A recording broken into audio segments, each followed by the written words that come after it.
So at the box office, Godzilla versus Kong, or X-Kong, or whatever you call it, dominated the weekend and made $80 million for the debut, surpassing expectations.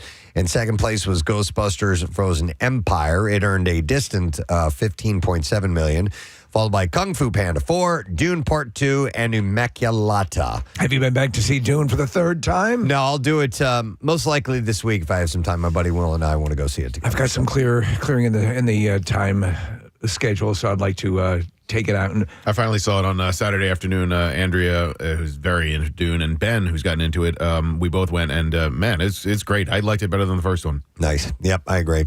So this was sad news to see over the weekend. Louis Gossett Jr. passed away. It was Friday morning in Santa Monica, California. He was 87 years old.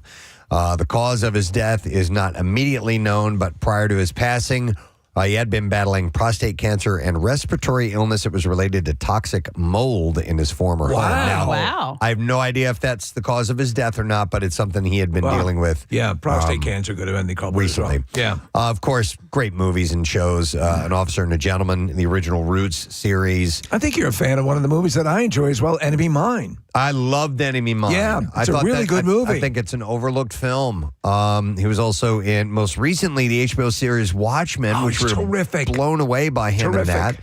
that. He was in the 2023 adaptation of The Color Purple, and a couple of guilty pleasures that I love, Iron Eagle and Tin Soldiers. He won the Oscar for Iron Eagle Best Actor. No, I'm kidding. Not Iron Eagle, no. He did win an Oscar for Officer and a Gentleman, and Richard Gere is paying tribute to his Officer and a Gentleman co-star.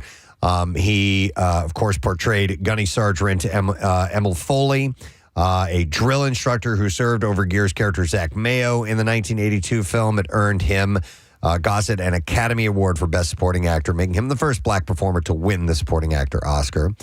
Gere remembers his co-star as a sweetheart who took his job very seriously and did his research. He said he stayed in character the whole time. He said, I don't think we ever saw him socially. He was the drill sergeant 24 hours a day, and it showed clearly in his performance. He drove every scene that he was in. So we have, if you want the audio, we have the famous exchange. It's not over, Not over yet? just All right, no. then we don't. But you, Gere, yep. I'm just kind of trying to buy some time here. You said Tin Soldiers. Was he also in Toy Soldiers? I'm sorry, that's what I meant, Casey. Okay. Toy Soldiers, yes. Gere also described Gossett as a tough guy with a heart of gold, adding that we were all so proud of him when he won his Oscar. He also offered his condolences to the family. The director, Taylor Hackford, also said in a statement that he admired Gossett's stage work and hired him on the spot after learning that he had previously served as a U.S. Army Ranger. He said Lou Gossett's Sergeant Foley may have been the first black character in American cinema to have absolute authority over white characters. He said the Academy recognized his consummate performance by voting him an Oscar for Best Supporting Actor, and he certainly deserved it. Gossett's character was originally written as a white man, but Hackford says that changed after the director had visited Navy Officers Flight Training Center in Pensacola, Florida, where he learned many of the drill instructors were men of color. And he said that he found it interesting that the black and brown men that were enlisted men had make-or-break control over whether white college graduates would become officers and fighter pilots. And they play off that in the movie. And he said, at that moment, I changed the casting profile for Sergeant Foley and started meeting actors of color. The Associated Press was the first to report on his death. The actor's nephew told the outlet that he died Thursday night in Santa Monica, California. He said, we would like to thank everyone for their condolences in the statement. And yeah, here's a clip of him as a Foley. Here we go. You know when you... No, What? Wrong one. All right, Okay, here we go.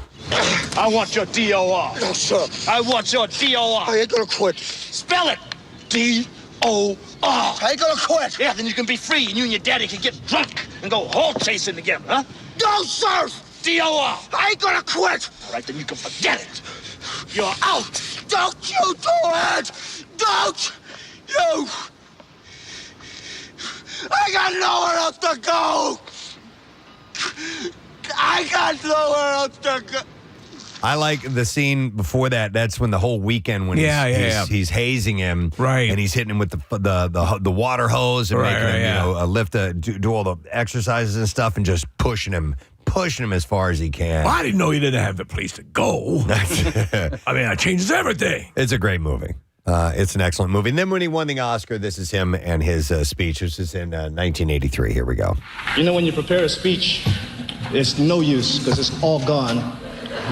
I tried to get my kid to come up here to share this with me. But there are some special people I would like to share this with.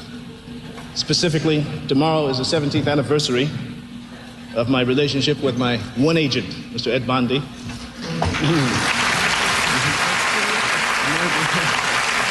They say marriages don't last. I've got a spirit that guides me, starting with my great-grandmother who died at the age of 117, and my mom and dad, who I know are watching, and my cousin Yvonne. Thank you. You make everything fall into place. And all you other 4 guys, this is ours. Thank you. His great-grandmother lived 117? Yeah, that caught me too. Wow. Holy hell. Man, oh man. I got no place to go. He had a hell of a life. Incredible. And then, unfortunately, there was another actor who passed away, Chance Perdomo. Yeah, this blew me away. I don't know this guy. Gen V. Yeah, he was known for his roles in The Chilling Adventures of Sabrina and Gen V. And he was only 27 years old. He was in a motorcycle accident just by himself. You watched the I series? did. I know who this guy is. Yeah, and was really good in the series. He had kind of like Magneto capabilities, Preston. Details are still unclear, but he's believed to have died late Friday in upstate New York on his way to Toronto. Colleagues and producers expressed their grief with Gen V producers describing him as an enthusiastic force of nature and an incredibly talented performer. So I'd seen it was a motorcycle accident, but I don't know if that's been verified. That's what I read here. Yes, it was a solo motorcycle accident. Yeah. Perdomo pursued acting in London after attending school in England. His notable works also include the After series and the 2018 TV movie Killed by My Debt, which earned him a BAFTA nomination for Best Actor in a Leading Role. Production on the second season of Gen V was supposed to begin this week, but has now been delayed indefinitely. So that's terrible. He's a major character, yeah. I have some other things here. I'm trying to put I'm trying to separate the heavy and light. Let's go with this. Disney has officially greenlit Freaky Friday 2 with Jamie Lee Curtis and Lindsay Lohan in talks to reprise their roles from the 2023 comedy. So it says they're in talks to be in the roles, but they have definitely greenlit I think it's going to. I'd like to see them do it. I think it's done. I like the first one. Well, the remake. Director Nisha Ganatra, known for Hulu's Welcome to Chippendales and the 2020 film The High Note, will helm the sequel. The idea first emerged in October of 2022, with Jamie Lee Curtis expressing her interest, and recently she shared an Instagram photo with Lindsay, hinting at the reunion. No release plans or date has been announced.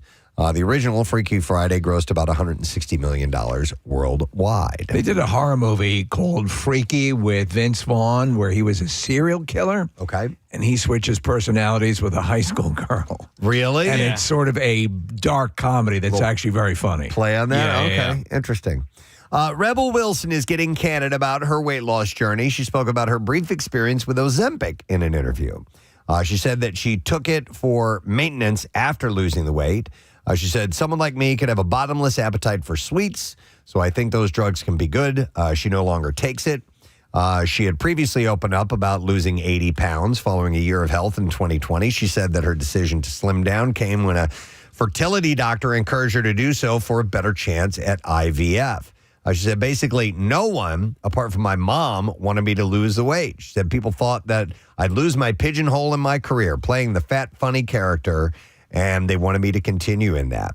Wilson said that she then embarked on long walks, high protein, low sugar diet, discussed her emotional relationship with food with a doctor, and later worked out on the steps of the Sydney Opera House, and also saw a positive reinforcement from society, she said. Did she mention anything about another season of Pooch Perfect? No, nothing about Pooch Perfect. Oh, damn it. But her memoir is coming out tomorrow, and she talked about her health journey in the latest issue of People, where she further detailed the emotional war she experienced over her weight. She said, I really think that beauty is at any shape and size, so I promote that. And she said, so people are like, well, how can you be so body positive and then be hating yourself? But I wasn't hating myself. I was only hating those shameful behaviors. For example, eating a whole tub of ice cream every night and then feeling bad about myself, making myself get up early in the morning and go to the gym for an hour and a half and running on that treadmill until sometimes my back would hurt. I refuse to believe there's not some sort of medical benefit from eating an entire tub of ice cream. You refuse to believe that? Yeah. Yeah. I mean, I'm like, right. you know, It's very good. the calories you're burning on, you know, just chewing alone. It would stand it is to ice cream, reason, so- would it not? I don't know, but During the time we were off, there was this whole thing that arose about apparently she had a really bad experience with Sacha Baron Cohen. I saw that.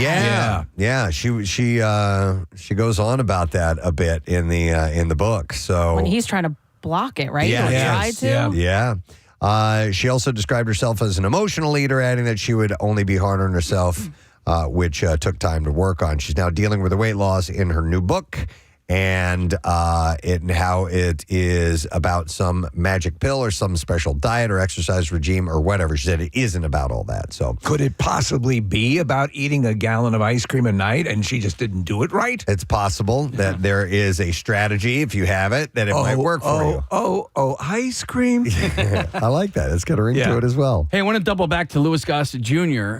Because I wasn't aware of this, or I completely forgot. But Craig Legons texted me. He was a mystery guest of ours. Do you guys remember I that? do, because right, I years asked ago. him. I asked him a question. I remember clearly, and it came out of nowhere. And I said, "Are you bald?" And we had him use a different voice. He goes, "Yes," like that, and we still couldn't guess who it was. I know. Yeah. We suck. I do remember that.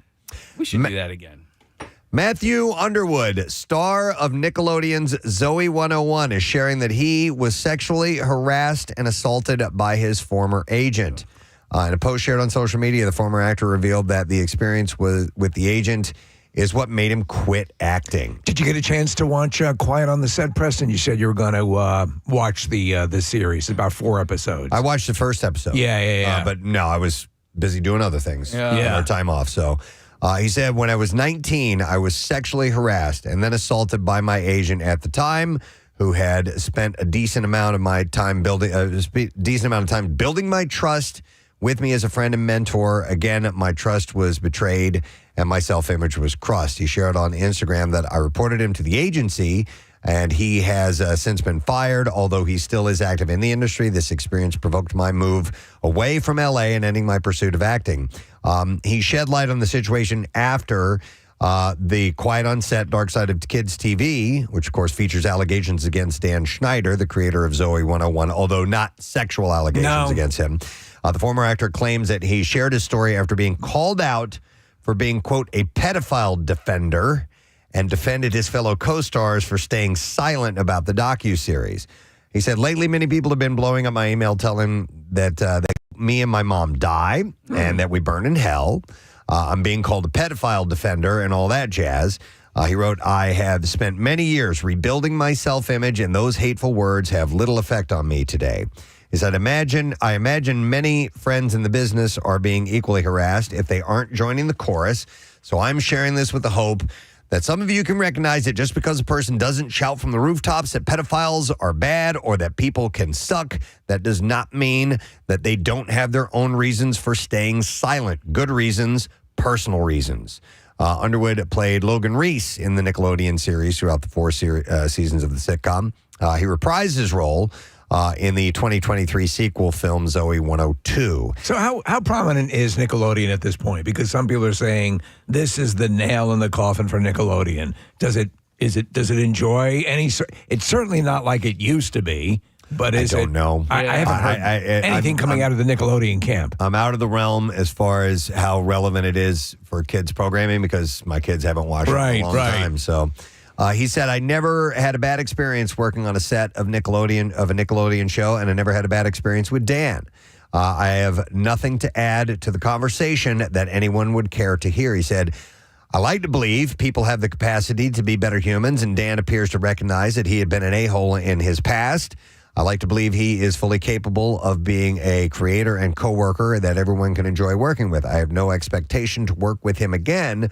This is just me wanting good for anyone who wants to be better. So it's interesting in this series, Drake Bell says that Dan Schneider was one of the few people who came to his support. Really? Because there are actual pedophiles who are within the ranks of Nickelodeon who are featured in the series. Right. Dan Schneider was not one of them. He was just simply a prick to work with, apparently. Right. But he was one that, in fact, he was cited as maybe the only one from the hierarchy at Nickelodeon that supported Drake Bell. Yeah, in fact, his mom had asked him to help write a victim statement. Yep. And he helped out with that. So during the court case, yeah. All right, if it ain't broke, don't fix it. And that's how Patricia Richardson feels about revisiting one of her most famous roles. She starred opposite Tim Allen in Home Improvement. She opened up about doing a reboot of the series during an interview on Thursday. She reflected that it was so weird to see the news that her former co-star was discussing plans to revive the show. She said, I would hear Tim was coming out publicly and saying this stuff about how everyone was on board to do a Home Improvement reunion, but he has never asked me, and he never asked Jonathan Taylor Thomas, who I talked to. So I called Jonathan one day and said, has he asked you about this? And he went, no. And why is he going around telling everybody that we're all on board when he hasn't talked to you or me? Well, you can't have the other kid who's a domestic violence. Well, she touches on that. Yeah. In 2023, Allen reportedly revealed in an interview that he had been brainstorming a Home Improvement spinoff with co-star Richard Karn, who played Al, as well as TV sons Thomas, played by Randy Taylor, Jonathan Taylor Thomas, who played Randy, Zachary Ty Bryan, who played Brad, and Taryn Noah Smith, who played Mark. Aside from the alleged Home Improvement reboot, Richardson also addressed a previous rumor that she and Allen were attached to a series spinoff starring her character Jill Taylor, which she denied in December 2023 post. She said Tim was kind of lying to people and telling them that I was on board, and I didn't know anything about it. So I wrote a big thing on Twitter and just said I'm not involved in any kind of series with Jill. And I've also never even been asked to do another Home Improvement reunion thing, but I would not want to. As for why she doesn't want to do a Home Improvement reunion, she said, including the main cast, the legal troubles of co-star Brian would make it difficult to recapture the show's essence. Of course, he was charged with all kinds of stuff. You could have them all die in a hot air balloon accident. Okay. And Tim was just not along for the ride. But she said, I mean, Zach is now a felon. Taryn hasn't acted since he left the show. He's not an actor anymore. And Jonathan's not really interested in acting. He wants to direct and write. And we don't have Wilson, who was played by the late Earl Henman. She said it's not going to be the show at all. And people think that we can just magically go right back to who we were 30 years ago and do a show that was 30 years ago. And we've all changed quite a bit. I think since then, it would be very weird. Who was the second Tool Time girl? Was her name Debbie Dunnigan? Was that her name? She was a something brunette. like that. I loved her. Yeah, she was awesome. Yeah. It was Pamela Debbie Anderson. Dunning, I Debbie think. Dunning, I think it was Dunning was her last name, yeah. Yeah, Pamela Anderson was first. So, yeah, she said we did it well 30 years ago, and there's no need really to do it again. So that's where she stands. Jeremy Allen White, who we know from The Bear, is taking on a role as the boss. White is reportedly in talks to play Bruce Springsteen in an upcoming movie titled Deliver Me From Nowhere, which would follow the rock icon during the creation of his 1982 album Nebraska.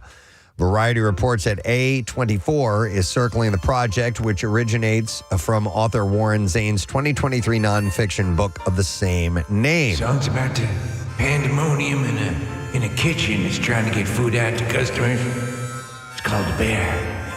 Scott Cooper, a filmmaker whose recent works included 2022's The Pale Blue Eye and 2021's Antlers. Rantlers! That's a sequel? Antlers and Rantlers, is Rantlers! writing a script and plans to direct the movie. You know. Rantlers! Nebraska made for Springsteen's sixth studio album after he broke out in the music industry in the 70s. He famously recorded the 10-song album on his own while he and the E Street Band were in the process of making other music, including their 1984 album Born in the USA. I think he's an interesting choice. I watched The Iron Claw during the time of... Oh, yeah? I really liked it, Was it Preston. good? All Yeah, right. and I think if you're from that area, you got to see it. Okay. Yeah. We actually, I believe, we have Iron Claw on digital giveaway this week. All How right. about that? Yeah, well worth watching. Well done. So both Springsteen and his manager John Landau are involved in the Works biopic. So we'll see if this comes to fruition. collaboration with him as Bruce Springsteen. It's an interesting choice. They're taking cues from recent movies, though, and they do want one scene in which Springsteen rides a huge worm. And Okay. I think that's going to be problematic. Sure. We'll see if it works out. All right, and then the last thing, Courtney Cox may be answering the Scream call once again, with sources saying that she is in talks for the upcoming Scream 7. She originated the role of reporter Gail Weathers in the 96 Scream and has appeared in 5 sequels. The return of Cox adds another jolt to the project, which has been revamped following the departure of star Jenna Ortega, the firing of actor Melissa Barrera, and the exit of director Christopher Landon last year. Spyglass has assembled a new iteration of the film, with Scream franchise creator Kevin Williamson stepping into the director's chair, and original star Neve Campbell has agreed to return after sitting out the previous installment over a salary dispute. So that is the Can't believe that latest series is still going on. that. I don't even remember where I left off. Maybe I made it to Scream 3. Yeah. Maybe? I think the first is still the most fun. All right. Mystery clips, I guess. Yeah, let's do those. Well, we have them. Do you want them to be mystery? Yeah, if you got it over here, bring it over. There you go. All right, here we go. So, what does Lisa Vanderpump do when she buys a chateau in the south of France? Turn it into a reality show, of course. And here, the Vanderpump Villa creator admits that it's hard for her to turn off. Here is the clip. Now I'm opening another restaurant, so I have 2 in Vegas. We've designed a beautiful restaurant, Lake Tahoe. But, you know, I love working. I'm one of those people that I love what I do. I'm the person, I like to get my hands into everything. So I like to go to the flower market and do the flowers and be in my overalls and enjoy those aesthetics. I think you can honestly say I'm a freak, a control freak. Shut the f*** up! Vanderpump Villa premieres tonight. That's on Hulu. By the way, she was one of the judges on Pooch Perfect. Oh, yeah? A little bit of symmetry there. All right, here's our next clip. American Idol is revealing the top 24 of season 21 tonight. Here, Judge Katy Perry reveals her judging secrets. Reminding those kids that, like, even if they don't win American Idol, that, like, to make it this far, like, if you would have told yourself a year ago that you were going to be right here, would you have been, like, in shock? Probably. So being grateful for this moment. I just try and give them all the advice from what I've been through. And I'm like, girl, just do this, and don't do that, and don't do that. And it's like a quick little Cliff Notes on the side. Shut the f*** up! American Idol at 8 o'clock on ABC and stream on Hulu as well if you want to see that. 21 seasons of the magic. Yep, still alive, man. And that is what I have in the entertainment report for this morning. We have a lot going on today. In case you missed out, we loaded up our guests today. We have Jim Jackson of the Flyers. We're going to give him a secret phrase to say in tonight's game. You have to call in tomorrow morning with that in order to win, or at least what time it happens. We'll explain when we have him on.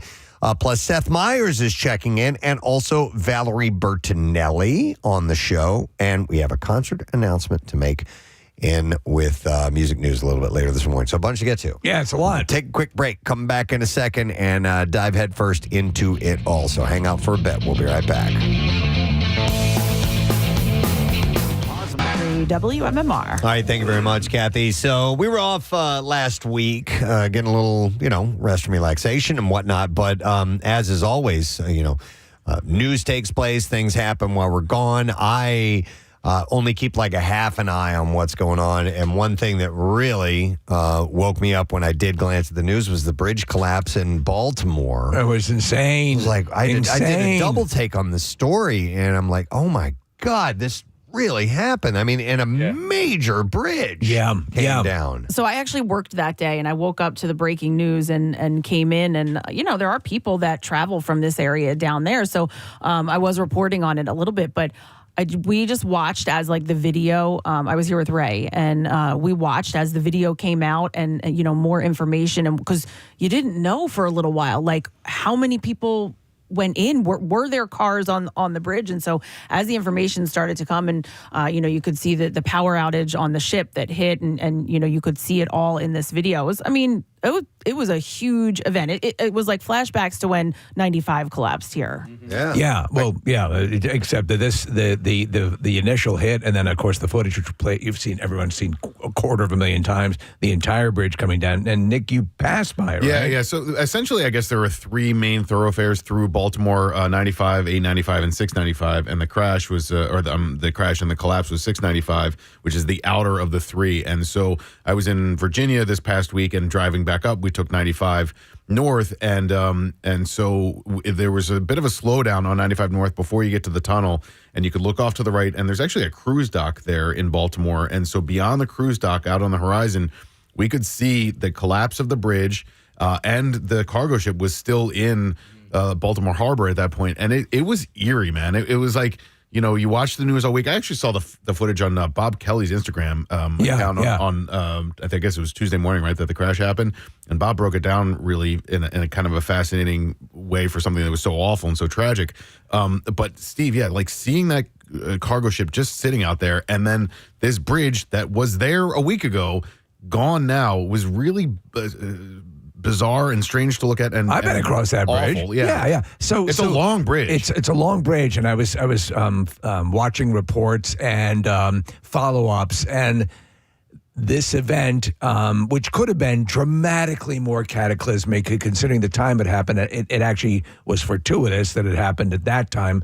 Well, they're crediting the captain, saying that his Mayday call saved a lot of lives because they were able to, because it's a paid roadway, they were able to shut down one side completely, and then were able to get to that other side and stop cars from going across. To another point, Kathy, anyone who has been successful in beating their fear of bridges, this has done no service to, because there are people who inherently, we've talked about it before, who are always leery traveling over bridges. And this, by the way, there's countless different angles of this that are floating all over the internet. So Steve, to see this come down the way it did. My cousin lives in Baltimore, or just outside Baltimore. And he is a person who hates bridges. Like he gets anxiety when he has to drive over them. And when this, he's like, I don't know what I'm going to do. Yeah. This is kidding. not, he's like, I need to stay home for a little while. Wow. Kathy, my sister-in-law is the exact same way. And I don't know if it's an irrational fear or an irrational paranoia or whatever, but her number one fear is a bridge collapse. And so we're watching the news together on Tuesday. It's hard to say, Yeah, I mean, it's an odd thing to be very, very afraid of, and she is, and maybe it's a little inexplicable. My ex-wife was terrified of tsunamis. Like, she just was afraid that at some point in her life, a tsunami might happen. And I was like, the chances of that are not that great. Right. And then that tsunami happened in Japan a few years ago, and we're like, oh, she's like, yeah, see, it can happen. And so my sister-in-law... And they're right. Listen, I'm sure there's some people on that beach during that tsunami who had a passing fear of tsunamis, and people laughed at them and said, of course, statistically, but it's hard to look at footage like this. It's not and likely. Say, well, that's... Right. Yeah, because that is the absolute worst scenario. At nighttime, over a bridge, you're on a car, it goes into the water. Sadly, I don't know if they've, how comprehensive they've been at removing the vehicles that went down, or there were actually a work crew working on the bridge at the time. Yeah. So all of that stuff has to be reconciled. But there is the nightmare in video form of everyone who has a fear. Because I know people who are terrified to go over bridges. Well, and I remember having this conversation with my cousin and being like, it's not, relax. Like, it's not going to happen. You're fine. And then sure enough, just as long as you roll down the window, right? Listen, Steve, I was thinking that, Nick, I was also, I drove down that way as well. I was in D.C. For a few days. So you could see it when I drove down. It was very cloudy. It was not a clear day at all. You could see it before you went through the tunnel. When you're heading north on 95, before you get to the tunnel, you have to look off to the right, and that's where you can see the cargo ship and the bridge off in the distance. So it's the furthest of the three passages through the harbor, right? The 95 goes in the tunnel in the inner harbor, and then there's 895, and then the furthest one away is 695. So you can see that way off in the distance. Okay, got it. Wow. I've never had a fear of like a bridge collapse, but my only fear, which I don't have regularly, but every now and then if I'm on a bridge, is that someone's going to sideswipe me and I'm going over the side. Well, listen Yes. to Kathy. You know what I mean? She's got you. I got you covered. Yeah, I know. Roll down those windows. Yeah. I'll do it. You don't fear a kaiju attack on the no, bridge? Okay. I've never really thought that a kaiju Okay. would come up. You and don't know. Eat part of the bridge or something like that. There is one. I love going over bridges. I love it's a great view. It's a great view. I agree. There is one bridge, and I forget where it is, though, that does create the optical illusion as you're going up. It just seems like you're going up, and there's no perception of it Going to declining the on the other other side. side. Okay, yeah. And that can be a little unnerving because it could be the ultimate. The kaiju could have ripped apart that part of the bridge. Yep, you don't know. That's how you it would know. That's how it feels when you're riding your bike over a bridge. You're like, this thing's never going to end. This thing Right. only goes up. This is it. And I've ridden my bike over the Ben Franklin Bridge many, many times. Last year, I took the tops and the doors off of my Jeep, and I drove that over the Walt Whitman Bridge. That was really, really cool. It was just kind of like, like just open air. We've talked about, Casey, people who have, I think there's a service where they'll drive. They'll drive your car across the bridge for you. Here's a text that says, I have a recurring nightmare about the Burlington-Bristol Bridge. I think that's my least favorite of our bridges. Yeah. Because that one seems to be more narrow than the others. Yeah, it's really narrow. Yeah. And it's a drawbridge. I feel like the drawbridges are always scarier. Oh, have you ever been on a bridge where you could during heavy winds where you could literally feel the bridge moving? I've been on. No, I haven't had that, but I've sit on overpasses. If you ever sit when it's a dead stop and like a semi goes by in the other direction, you can feel it kind of start to bounce a little bit. That always gets me a little bit nervous. But not. I haven't had a windy thing where the bridge feels they usually like it's moving. close them down if it gets, or they'll restrict traffic. I remember when Billy Joe McAllister jumped off the Tallahatchie Bridge. It's terrible. It was incredible. But no. Again, it is one of those things that is so calm. I don't know in certain areas how you can exist if you do have a fear of this. You don't. Yeah, you don't. Like, Yeah, if you have a fear of going over bridges, you're probably like in this area somewhere landlocked. Yeah, the Havre de Grace Bridge that way. The Millard Tidings Bridge. Dude, that's way up there. That's long. It's a long stretch of the Susquehanna River right before it gets to the Chesapeake Bay. Yeah. And Steve, that one's windy. So heading north or south on 95 when you cross the Millard Tidings Bridge by Havre, I just like the name Millard Tidings. But yeah, that one can be a little terrifying. And I think, isn't there a sign, if I remember, I haven't been down that way in a long time, that I think it's a warning for motorcycles that there are like open... yes, open joints. Joints, That's yes, right. to be careful. That's right, yeah. When we were in college, that was hilarious. Listen, I'm very confident. I don't know how it'd be on a motorcycle or even a bike where the you talk about the guy, your fear of being knocked off, of being bumped. Yeah. It's feasible. And That's that one, feasible. that bridge is and a kaiju. three lanes in both directions. So there's a lot of traffic and people kind of weave in and out of traffic. And if there's any wind, it can shift, especially trucks from the middle or left lane over to the right a little bit. What are more disorienting and unnerving to you? Bridges or tunnels? I guess bridges. Tunnels, I feel safe. Even though, like, if there's a collapse, you're dead in an instant. Yeah. But I think that's maybe why I like to hold my breath going through tunnels. It keeps my... Do you have a favorite tunnel? Well, the Lehigh Tunnel is my favorite. That's the one where I started holding my breath. I was in like second or third To hold grade. from one end to the other? Yeah, and so now I do it whether I'm driving or just a passenger or whatever. But I think maybe it has something to do with taking my mind off of being underneath whatever I'm underneath. Yeah, If but you it's exhale- different though. It's different though. I think when you're going underwater, like the Holland Tunnel and the Lincoln Tunnel. and in Baltimore as Baltimore, well, yeah. because you're like, dude, If something happens, we saw that Stallone movie. Yeah. Daybreak. The Baltimore one, and it's long. I was in there. I was like, oh, wait, this is really long. Case, I had over the wintertime, I took Jace, his friend, and my dad skiing, and we were coming back home through the Lehigh Tunnel. And so that came up, hold your breath through it. And the kids are like, okay. We get 2 seconds in, the kids are laughing in the back. And I'm like, you didn't even make it like a little way into the tunnel. They're like, we could. We're past out of the tunnel, like a couple minutes down the road. I look at my dad. I go, "Are you still holding your breath?" And he's shaking his head. He wanted to see how long he could hold it. So he made it through the tunnel. Your and dad beyond. is playing the kids game better than the kids game. Yes. The Lehigh Tunnel is actually not that difficult. No, that no, bridge, the Holland. tunnel, the tunnel that down in Atlantic City when you're getting off the AC Expressway to get to like Borgata and Harris and stuff like that. I don't like that one. No, not because it's got a curve to it Yes. too. Bendy. Yeah, it's bendy, and like you get dumped right off of the AC Expressway into that tunnel, and it kind of shocks me every time. I had a truck side swipe off a rental car, the passenger side view mirror, going through a long tunnel through a mountain in Switzerland. And what do you even do? You don't stop. Yeah, pull over. Yeah, there's nothing you can do. Yeah. I returned it to the rental place, and I'm like, let's go quickly. Let's leave and quickly, and never reported it, never heard from it after. But I mean, yeah, and I could see in a cave, in a tunnel, you're going to freak out. I'm going to go to Shane. Hi, Shane. You're on the air. Good morning. Good morning, guys. Welcome back. Thank you, Hope had a man. Nice Easter. All right. So years ago, and Steve, you might know the name of this bridge, going to Staten Island. It's like Yes. Gossett or Yeah. There's the outer bridge crossing in the Gothels. Yes. So it was the old bridge, okay, looking like the Commodore, all right?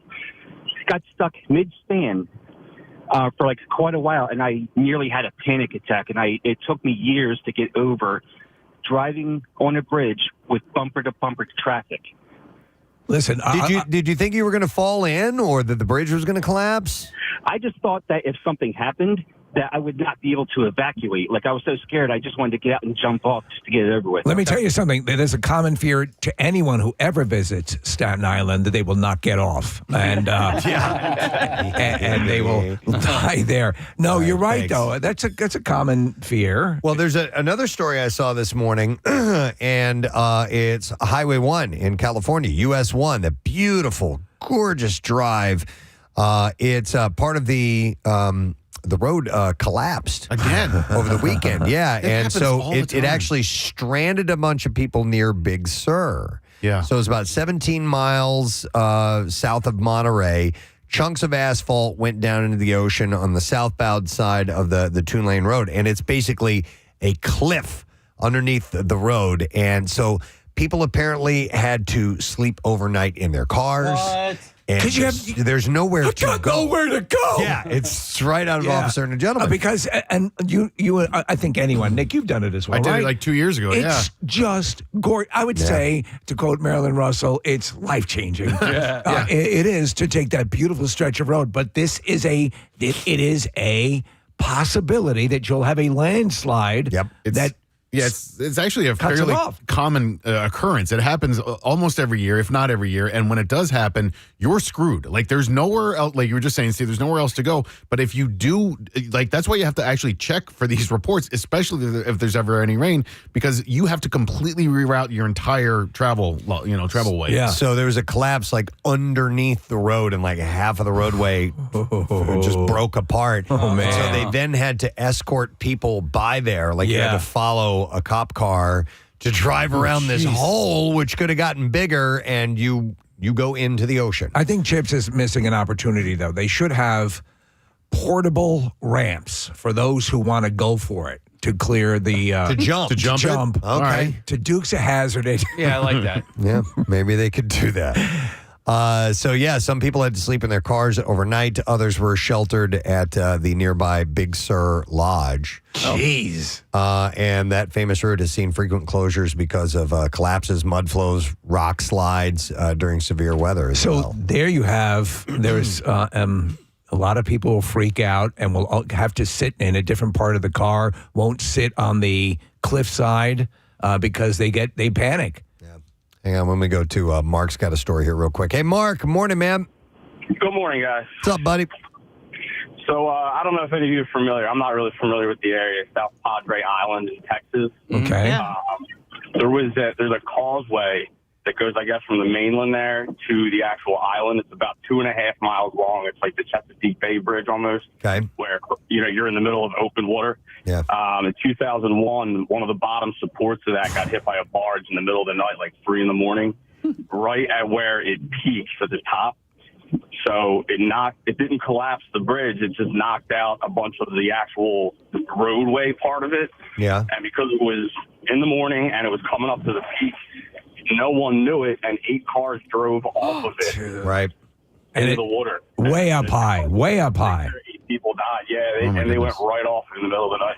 Yeah, that. Thank you, by the way. That happened in Sweden as well, near Gothenburg, because we were out there visiting, and our friend Antonina. Yes, we were driving. We went. I went and visited her while we were out there, and we were driving across this bridge. She said, "Yeah, this thing collapsed at one point. The old bridge that was here." And people and it was way the hell up high, and people just drove. It happened at night, and people just drove right off of it, car after car after car, just boom, down into it. It's like this. It's like the Baltimore Bridge. It is at night. It's in the dark. It is all of the absolute worst stew of what you would not want to happen is happening. What was the last one that there was video footage of? Was it in Minnesota? Oh, yeah, I remember that. And why did it collapse? I can't remember. I think kaiju. It was not kaiju. No, I think it was just old age. Yeah, like nothing ran into it or whatever, and there was but cars were crossing it when that collapse happened. Oof. When you see again, and obviously we've all seen the footage at this point, but a barge of that size, anything underway of that weight. Look at tankers. How long it takes? It takes about a half hour for a tanker out at sea to effect a turn. I mean, that's, and then something with that tonnage, moving at, 10 knots, I think it was? I don't know, yeah. Once, if you've ever been on a small powerboat, we used to launch boats off of a dock, Long Island, all the time. If we were coming into the dock, or it was my job because I was the idiot to jump off the front of the bow onto the deck and try to stop the boat from moving. Once something like that is underway, it's virtually impossible to shift it. So I missed some of the details when this happened last week. I know there were construction workers on the bridge, and they passed away. Were there people on the boat that also died? No. Okay. No, I think everybody on the boat was okay. In fact, I was reading a story this morning. They're still on it. Yeah. Like they haven't left. Wow. From They're what I understand. starting to get some of the debris and stuff out of the water today. And, Okay. Anybody that went in, Nick, they were all the workers that were Right. Believe it or on not, the bridge. on a cargo ship that huge, the crew complements like 30. That's it? Yeah. That's about all you have. Though I did find it fascinating that ships like that you see these huge, you see them down here. Yeah. With that have all these, cargo containers on board. Do you know that there's a significant amount of those that are lost in transit every year? That just fall off. Really? Yeah. Yeah. Because they're not. It's not like they're turnbuckles around. They're basically just stacked. It's the weight of them that's holding them on the ship. So wind, or rough seas might or send pitching. stuff over. Yeah, and it ends up for some reason on my Instagram feed. I'll watch cargo containers just going off on the side of a boat. It's in your algorithm. Yeah. I don't know how or why that It's that, what was I looking at that made that in my algorithm? That and cargo ships. Well, this one I think it's because I had a conversation about it, but to pirates. So the way cargo ships will combat pirates, right. Off the coast of Africa and stuff like that. The Somali so we were pirates, having a conversation about it, and then next thing I know, I open up my Instagram and I got these pirate videos. I'm like, that's pretty wild. Casey, you know which one I fell down a rabbit hole not that long ago was they have high speed footage, like time lapse footage of from inside a cargo ship, basically going around the world. So they'll go in the port of Singapore, and then it's that'd be kind of cool. It is really cool, and then they'll leave Singapore and go wherever they go next or whatever, and it takes them days. But because it's time lapse, it goes by in just a matter of moments, obviously, and you see these navigation routes that they take. It's pretty fascinating. I don't know why I fell down that rabbit hole, but I did. For a brief period, a friend of mine growing up, it was his desire to become a merchant marine and get, I guess, his license to work on cargo ships. Yeah. To do that, and it seemed kind of like a romantic life. And then I sort of learned about it, and it's not as romantic as you were thinking. No, it is because my son's one of his rugby coaches was a merchant marine. I didn't know what that was, so we ended up sitting down and having dinner together a couple of weeks ago when I was in South Carolina, and I didn't know. I just assumed because he was talking about getting on this cargo ship and that cargo ship, and I thought that they were like the police. that they would get on these cargo Like ships. military police? Yeah, he's Yeah, like, yeah, no, yeah. we drove them. I was like, oh, Right, yeah. I didn't know So how would you describe a merchant marine then? that. They drive cargo ships. But I mean, they're just employed. Yeah. Are they The crew. Yeah, they're the crew of the cargo ships. Right. So they're employed by whoever owns the ship. Yeah, I don't. Or- The Alba Varden. I don't know if they're. No, I didn't know if you're like a gun for hire. If you're a merchant marine, That's if a you work on really your good own. question. Like Okay. if You need any shipping done? Yeah, I Just could blew do it. into town. All right, here we go. Merchant marines transporting cargo and sometimes passengers from place to place via water routes. Oh, that's what they do. Okay. So up in New York, as you were to go over the Throgs Neck Bridge, there is the Merchant, or used to be the Merchant Marine Academy, right by Shea Stadium, where a lot of the training goes. Okay. For that. Okay. So that's where my friend growing up went to that academy. Okay. And I think he immediately got out and went into plumbing, He's like, F this. and so it didn't quite jibe. Merchant marine. Yeah. Yeah. You think of somebody who definitely lives a nomadic, roaming around lifestyle. He tried it, and Sees the world. Yeah, it wasn't for him. And again, it wasn't as romantic as you would think it would be. So it's Right. like, Wow. Well, it was pretty wild to see that story happen. While we were gone. I mean, that was a couple of things always happen when we're gone. Yes. Very famous people die. Right. At least one tragic big news story happens while we're gone, and that was definitely a big one. and something happens to Diddy. That's usually, and something happens to Diddy. That's right.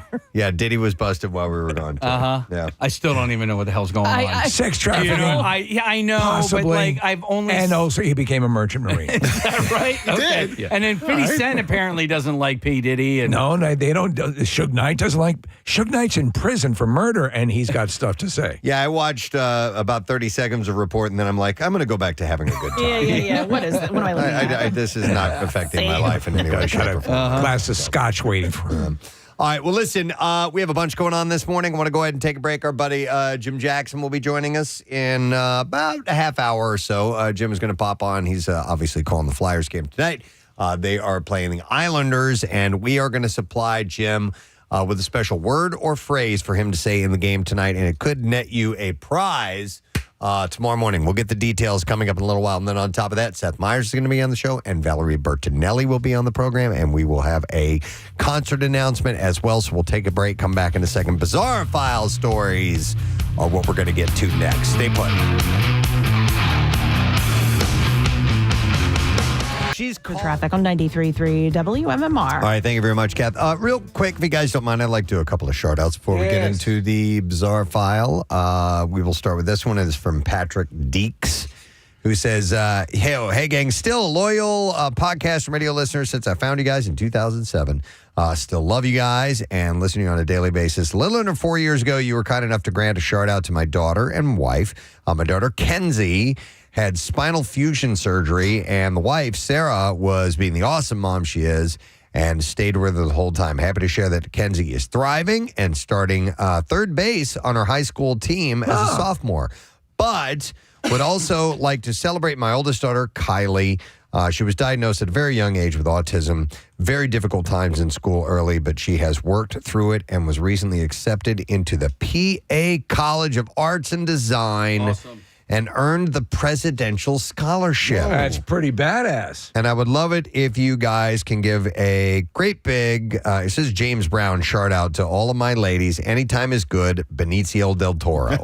And that is from Patrick Deeks. So here's a shout out, and that's great news. Happy to hear that. Then another one says, my granddaughter, Brave Bryn, that ran the bases before the Phillies game, is now cancer-free. And I believe that her first name is Brave. Oh, wow. I think it's Brave. I think so. Because he capitalized Brave. Huh. So this is from Joseph Mastacola. Says, can you do a shout out for her? And please let me know when you will do it. Sorry I didn't get in touch with you, Joe. But nonetheless, we would like to do the shout out for you. And congratulations, Brave Bryn. She is now cancer free. So, Preston, if people request that you let them know, when you wake up, on the day of the thing, call them at about 3:35. Yeah, I should. Hey, by the way, tune in. I'm going to do this in a little while. And this is not a shout out, but this is a really funny email. This is from Melanie in Pottstown, and she said, I am hearing that Benicio del Toro is a thing now. In a recent play at the Betrayal of the House on the Hill, Legacy Edition, my husband and I had come up with a chant that we would have to say aloud throughout the game when instructed. And the chant we came up with is to the tune of Circle of Life, specifically the beginning, the Nance Ingo Mayo, whatever that line is. And they say, Jalapeno Benicio del Toro. Said it's pretty damn satisfying to sing. So I thought that I would give you the gift of this chant, a token of my love for you all. Use it wisely. So that is from Melanie Knott in Pottstown. It's one thing that we are missing, I think, in this day and age is that I envy the Samoans and their chants. Like when you see Jason Momoa. Oh, yeah. When they The best is some of the rugby teams. Yeah. Female rugby teams. I watched not that long ago. They were doing a celebration of this long veteran, and I think it might have been in either New Zealand or Australia, and they were doing her a big send-off, so they were doing that big The chant haka thing. Yeah. It was so wonderfully cool and impressive. We need to have one. It's Yeah. bad. We need to design one. It's called the haka. I think it's called a haka, Haka. And then the rejoinder is a loogie. But they do these purposely ugly faces. Yeah. And whenever I try to do that, I get, get a cramp? cramps right here in my jowls. Well, we're athletes. Yeah. Connor pulled up a video of these women doing this, and they just look like you don't want to mess with these ladies. And that's what that is meant to do. It's meant to intimidate. And scare. And they use these over-the-top facial expressions. It's awesome, man. A lot of the faces look like someone has just cut a rank fart. Yeah. What the hell is this? Oh my God! All right. Well, anyhow, thank you to those who sent those emails in. All right, let us now do the Bizarre File. WMMR presents Preston and Steve's Bizarre File. Brought to you this morning by A.D. Moyer Lumber, trusted expert since 1939. A.D. Moyer Lumber is your professional source for decks, windows, doors, kitchens, millwork, and more. You can visit them on the web at admoyer.com. Well, a man was arrested Friday for grabbing the severed leg of a person who had just been fatally struck by a train in California. And dude was trying to walk off with the leg. Yeah. There's footage. The man removed the limb from the tracks at the local Amtrak station in Wasco, California, or Wasco. The footage posted showed the man closely inspecting the leg, even appearing to sniff it. Yeah. In the middle of the sidewalk. You gotta sniff the leg. He appeared unconcerned by the responding police or the bewildered bystanders filming the scene, and gave a brief wave when he spotted the cameras as well. The man then took off with the leg, swinging it nonchalantly as officers closed in. I'm going to guess maybe a mentally disturbed person. Yeah. Or he just wanted to get a leg up on the day. Thank you! Or he's a leg man. Officials identified the man as 27-year-old Rosendo Tellez, who was arrested on multiple outstanding warrants and for taking evidence from the scene. Yeah, this guy, when you watch the footage, I think there's clearly mental things going on. Yeah, a pedestrian had been struck by a train at the station. Around 8 a.m., the unidentified victim was killed and their leg was severed. The incident is under investigation. Leave body parts where you find them. A Wisconsin mom can't help herself when it comes to the local retirement home circuit. She keeps visiting and she keeps hooking up with the residents. And as a result, she has been banned from 3 different retirement homes in Wisconsin. Wow. Yeah. And this isn't your typical Wisconsin mom. This is a 35-year-old former stay-at-home mom turned adult star known to her followers and fans as Wisconsin Tiff. So she's the best thing that ever happened to that system. She has a thing for older gentlemen. And I have a thing for you, sweetie. Making her trips to retirement homes somewhat tricky. She has come up with different ways to avoid being barred from returning. Tiff revealed, I've been visiting quite a few assisted living facilities lately, and so far I've been banned from 3 of them in Wisconsin, and it's for banging the residents. And now I'm sneaking them out because it's the only way that I can make my content. The way that she looks at it is that she's providing a service of sorts. She's helping out the otherwise bored older men relive their youth or something like that. She said they're tired of being stuck at home and regularly tell me that I make them feel young again with these shoots. I bet she does. She even claims in some cases the grandmas in the retirement community are down with her special visits. And now if anyone thought being banned from a few old folks' homes was going to slow Wisconsin Tiff down, they got another thing coming. This adult content creating mom is not giving up that easily. Why don't you shimmy out of those adult diapers and let's have some fun? The setbacks, if you want to call them that, have just motivated her to continue providing the services to older men looking for some youthful fun. So despite the bans, she has set a goal for herself. She said, my goal is to find new senior citizens who need some fun in their life and can't get it at home. It's been said a million times, but this is yet another perfect example of it. If you if you do what you love for a living, you will never work a day in your life. You love who you do. She's, hey, man. Yeah. Good for you. Yeah. Good for you. And she likes to eat at 2 o'clock, so it works out. I love that. 3 men from Philadelphia were arrested this week on charges of breaking into the home of a Chester County couple in January and robbing them at gunpoint. During the investigation, authorities allegedly found photos of the men had taken while committing the crime, including pictures of them showing off wads of stolen cash. Yeah.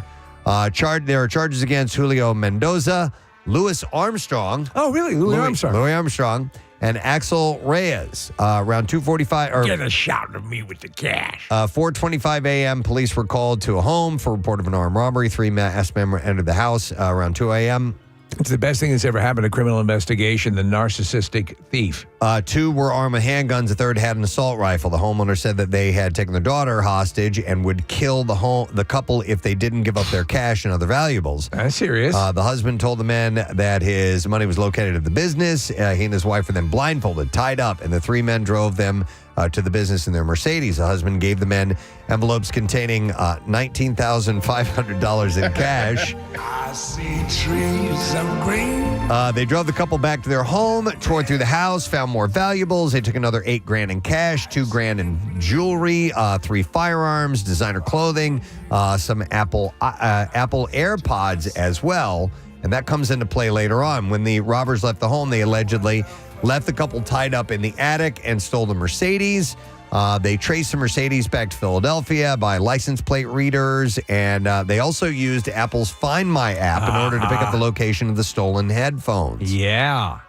Footage showed Mendoza parking the Mercedes, walked to a home nearby, and then they ended up tracking him down. They found the money, they found the jewelry, and they found pictures of them flashing all the cash and the stuff. So it's the ultimate conflict because, you figure you want to maintain your anonymity while you're robbing a house, but they're so full of themselves, they got to pose a little bit. Yep. All 3 defendants are charged with multiple counts of felony robbery, burglary, theft, kidnapping, terroristic threats, and firearms offenses as well. So, the pictures are part of what are going to completely do them in, by the way. All right, one last story, and then we will wrap it up here. Let's end with this one. Police in Northern California briefly chased a Volkswagen that sped away during a traffic incident on Wednesday, and they were surprised to find that it was a 9-year-old boy who was behind the wheel. See, we've had a couple of these. Yeah, no one was hurt in the incident. It started around 9:20 a.m. when the sedan was found stopped oddly in the middle of the intersection. When instructed to move, the vehicle unexpectedly sped off, leading to a short, erratic chase that ended in a dirt parking lot just east of an elementary school. After the vehicle stopped, it reversed and ran into the patrol car.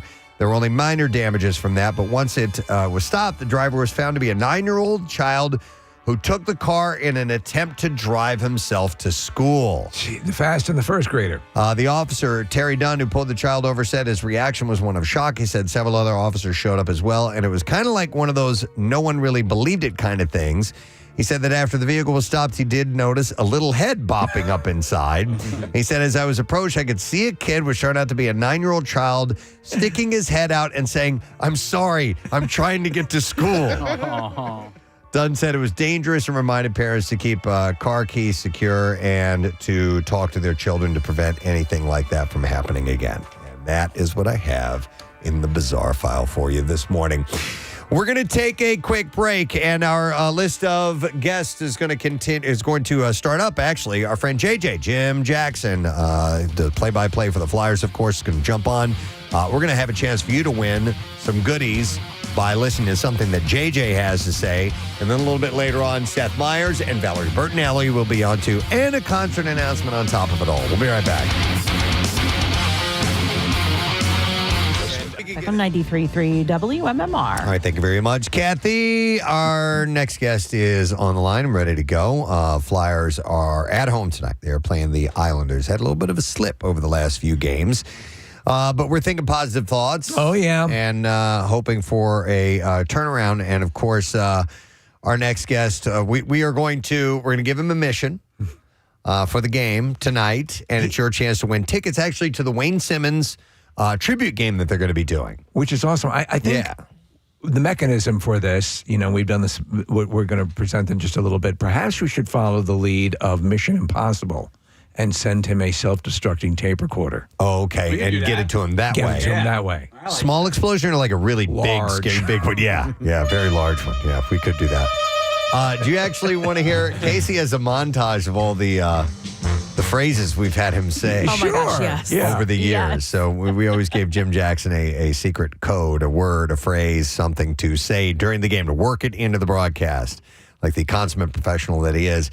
And then you write down the time of day that he says that, and then the following day we ask you to call in. And if you know the time that it happened, then you win. And we're like this time around, tomorrow, we're going to give away tickets to that Wayne Simmons game. So here's a montage of them. It's a minute and 20 seconds long. Okay. Over the years of JJ saying the things we've asked him to say during a live game broadcast. Here we go. Well, Bill, whether it's Kismet or Destiny or what have you, the Flyers are here in Game 7. Avery's been very quiet in this game. You're used to him being a jabroni out there. Coach, I bet you just want to holla right now. I'm not sure that was sarsaparilla, by the way, that guy had in his glass. I was worried about you, Jonesy. Clams Casino down in the pregame meal, and I thought of you. You were enjoying them thoroughly. Beautiful. It was great. Stop thinking of clams. I will. Artem Anisimov here with his spinorama pass. Looking to spin on the baby wheel right there, but maybe he should have shot it, Jones. To try a new pregame meal with maybe some baba ganoush. Want it to become like the NFL, guys, where when a guy gets a first down or makes a tackle, we see the old funky chicken dance. Lots of good snacks up there, Jimmy. Yeah. I like those cheese balls. They're one of my favorites. Yes. I didn't see any there. There might have been some cheese balls. So let's see. Jonesy loves his cheese balls. A very strong performance from 68. Jumping Jimmy, look at those numbers. Unbelievable, Unbelievable. Wow. Check comes the gloves and starts hammering away. So does Hagelin, but Hagelin's not hammering. We get a second kerfuffle. All next week at 5, Phillies radio DJs are stopping by WMMR's. Casey and Nick try to hold their own with Phillies top sports writers. I know they will. Those two will not be jabronis. Well said. Take that show. I can guarantee you that. That's awesome. Wow. It's a storied history. I love Jonesy's reactions almost as much as JJ getting the phrase out. Well, we'll give him a new one. Let's welcome our good friend, Jim Jackson. Hey. To our show this morning. Hey, JJ. How are you? Good. I've forgotten so many of them. I know. Many of them over the years. Talking about a self-destructive tape, but as long as it's not a self-destructive phrase, I'm fine with Yes, you will get that as well, and that'll be presented to you presently. No, we'll set you up with that in a moment or two, and we'll see if you can indeed pull it off once again. This one's a little more wordy, than the ones we've done in the past, but we'll see. We'll see how you can do. But Jim. So obviously, I mentioned at the top, they've had a bit of a slip the past few games. They've lost 4 in a row. And we're headed towards the end of the season. But what's your take on what's been going on the ice? Yeah, it's been a great season in general. I don't think a lot of people around here expected them to be playing meaningful games here as we head into April, and that obviously is the case.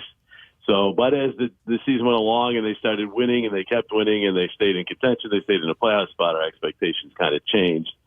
But I will give credit to the management. I mean, their eye is on the prize, and the prize is consistent excellence down the road. So at the trade deadline, they traded a guy who was one of their best defensemen in Sean Walker. And then just as that happens, Nick Seeler gets hurt, and then 2 other defensemen get hurt. They end up 4 defensemen down, plus, of course, Carter Hart's left the team. So they've run into some obvious adversity here that I think is starting to take its toll. There's some defensemen that are playing a lot of minutes that are getting a little tired. But having said that, they're still right there. They control their own destiny, the old cliche.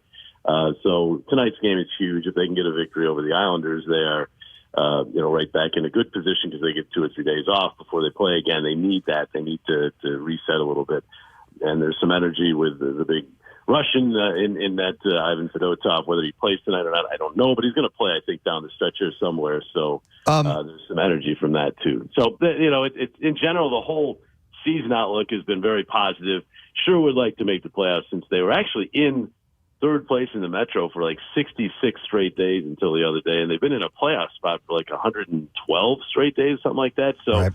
If you're going to be there that long, you might as well get there. So let's hope they can push it across here over the final 7 games. Well, the new Russian goaltender has a really crazy story behind him finally getting on the team. Can you touch on that a little bit, Jim? Well, it's bizarre. I would have to be on with you guys for about 3 hours to tell you the whole story. I mean, He was drafted by the Flyers, came to development camp so many years ago, and everything was kind of normal there. He's going to play over there in Russia for a while. But then when he was ready, when he signed and was ready to come over, he was basically detained because they said he had to serve the time in the Russian military. I mean, he spent time in Murmansk, the Arctic Circle. This is a goalie. And he's but that's life in Russia. But it was weird because for a while there, 2, 3, 4 years ago, we were all looking at this guy because he was in the Olympics for Russia, and he took them, played very well. So you say, hey, this guy's a prospect. Plus, he's huge. He's 6'7", so he's just to see him, he's something to look at. Like this is a big human playing goals. So there's a lot of reasons to be excited. But then all of a sudden he's gone, and then you don't hear much because obviously he's over there, and he's not even playing hockey last year. He did come back to play hockey this year, but was in the KHL, so I think a lot of fans, and I'm guilty myself, kind of forgot about him. And then all of a sudden, Danny Briere and the Flyers go out and, they're able to get him, and he's here, and he's playing, probably going to play for the Flyers here pretty soon. So it's kind of a remarkable story, one where you were watching it for so long, you almost got tired of watching it, saying, he's not going to come over. And then all of a sudden he's here. So it's quite a story, and we'll see how he does. Wow. So obviously at that size, the perception of he has the ability, but can that be a double-edged sword if you're that big and playing goalie, or is it just jam a human being into that net and that's going to win? What about the actual skill set? Does that seem commensurate with his physical size? Yeah, I mean, from what I've seen, and I will admit very little. I've not seen a lot of this guy. I haven't seen him live outside of just a skate with some of the scratches and the injured players the day he had his press conference, and then the day of game skate the other day. That's all I've seen of him live. But he's very. The thing is, for a guy his size, he's athletic. He does seem like he's a guy who's going to obviously play his angles well, and he's just going to pose problems because of his size for shooters. His puck handling is set to be good, which sometimes with a really big goalies, I wonder about that, but that's a big part of the game over here. I think his biggest challenge really is going to be coming over here, playing in the smaller rinks, getting acclimated. He speaks English, but, it's broken English. There's just so many things that the communication between he and the defenseman, there's just all kinds of things that you have to adjust to. It's a lot to put on a guy in games of this kind of meaning down the stretch, but he seems ready for it. He's got a real personality to him. When they put him in hockey, and they do their morning skate, they wrap up the skate by just doing light stretching at the end, and they do it in a circle, and they usually put a guy in the middle who's like has a birthday or is having a milestone game or something like that. The other day they had Yegor Zamula, and that was his birthday. Then they told Fedotov to come in, and he comes spinning into the circle on his pads doing a pirouette. It was so funny. And he does a little dance and does the splits. So the guy's obviously got some personality. So it'll be interesting to see how he fits in and how he does. JJ, I was watching the game the other night against the Blackhawks, and I thought even though they had lost 3 games prior to that they actually played pretty well. They played really great against the Rangers game, was back and forth on a lot of goals in the third period. And then the other night, it might have been the worst game I've seen them play all year. They just looked tired. They just didn't have any energy. And I don't normally watch the post-game press conferences because I'm depressed after a loss. However, I watched it on the other night, and the way that Tortorella was talking was so candid and so honest and talking about the fatigue of the team, but he also seemed, in a weird way, a bit encouraged. He's like, you know what, we're just going to put it behind us. We'll go against the Islanders on Monday night and then, finish out the season and really hope to make the playoffs. What was your takeaway after that loss the other night and what Tort said in the postgame? Yeah, I mean, coaches have to know when to go to the whip and then maybe when to pull back a little bit, because when I say go to the whip, I'm referring to S&M. No, S&M, and yeah, sure. Today's day and age, you have to clarify everything. A little BDSM stuff is natural on ice. Sure. But they have to know when to push and when to coddle a little bit. And I think Torts realizes this team has accomplished a lot, but here down the stretch, they're having to rely on certain players a lot who are getting a lot of minutes. And they did look tired, especially, I thought, when they would normally push in the third period, because during the stretch, even those first 3 games of this 4-game winless streak, they were dominant in the third period of those 3 games. They just couldn't finish in some of the games, couldn't get that goal. They had 2 disallowed in Montreal, hit some posts in some of the other games. So, but they were clearly the territorial leaders in those games. They were spending a lot of time in the offensive zone as opposed to the opposition. But that wasn't necessarily the case against Chicago. They just didn't have that push, I didn't think. They pushed a little in the second period, I thought. But so perhaps it's fatigue. I mean, all the teams are tired right now. All the teams are playing a lot of games. So it's a grind. I mean, this is a grind. And I know a lot of people right now are saying, well, they can't beat Chicago. They don't belong in the playoffs. But the problem is it's about the 82 games and not about the one game. If they do get in, it's through 82 games of grind. So you find a way to get in. Last year, Florida basically snuck into the playoffs.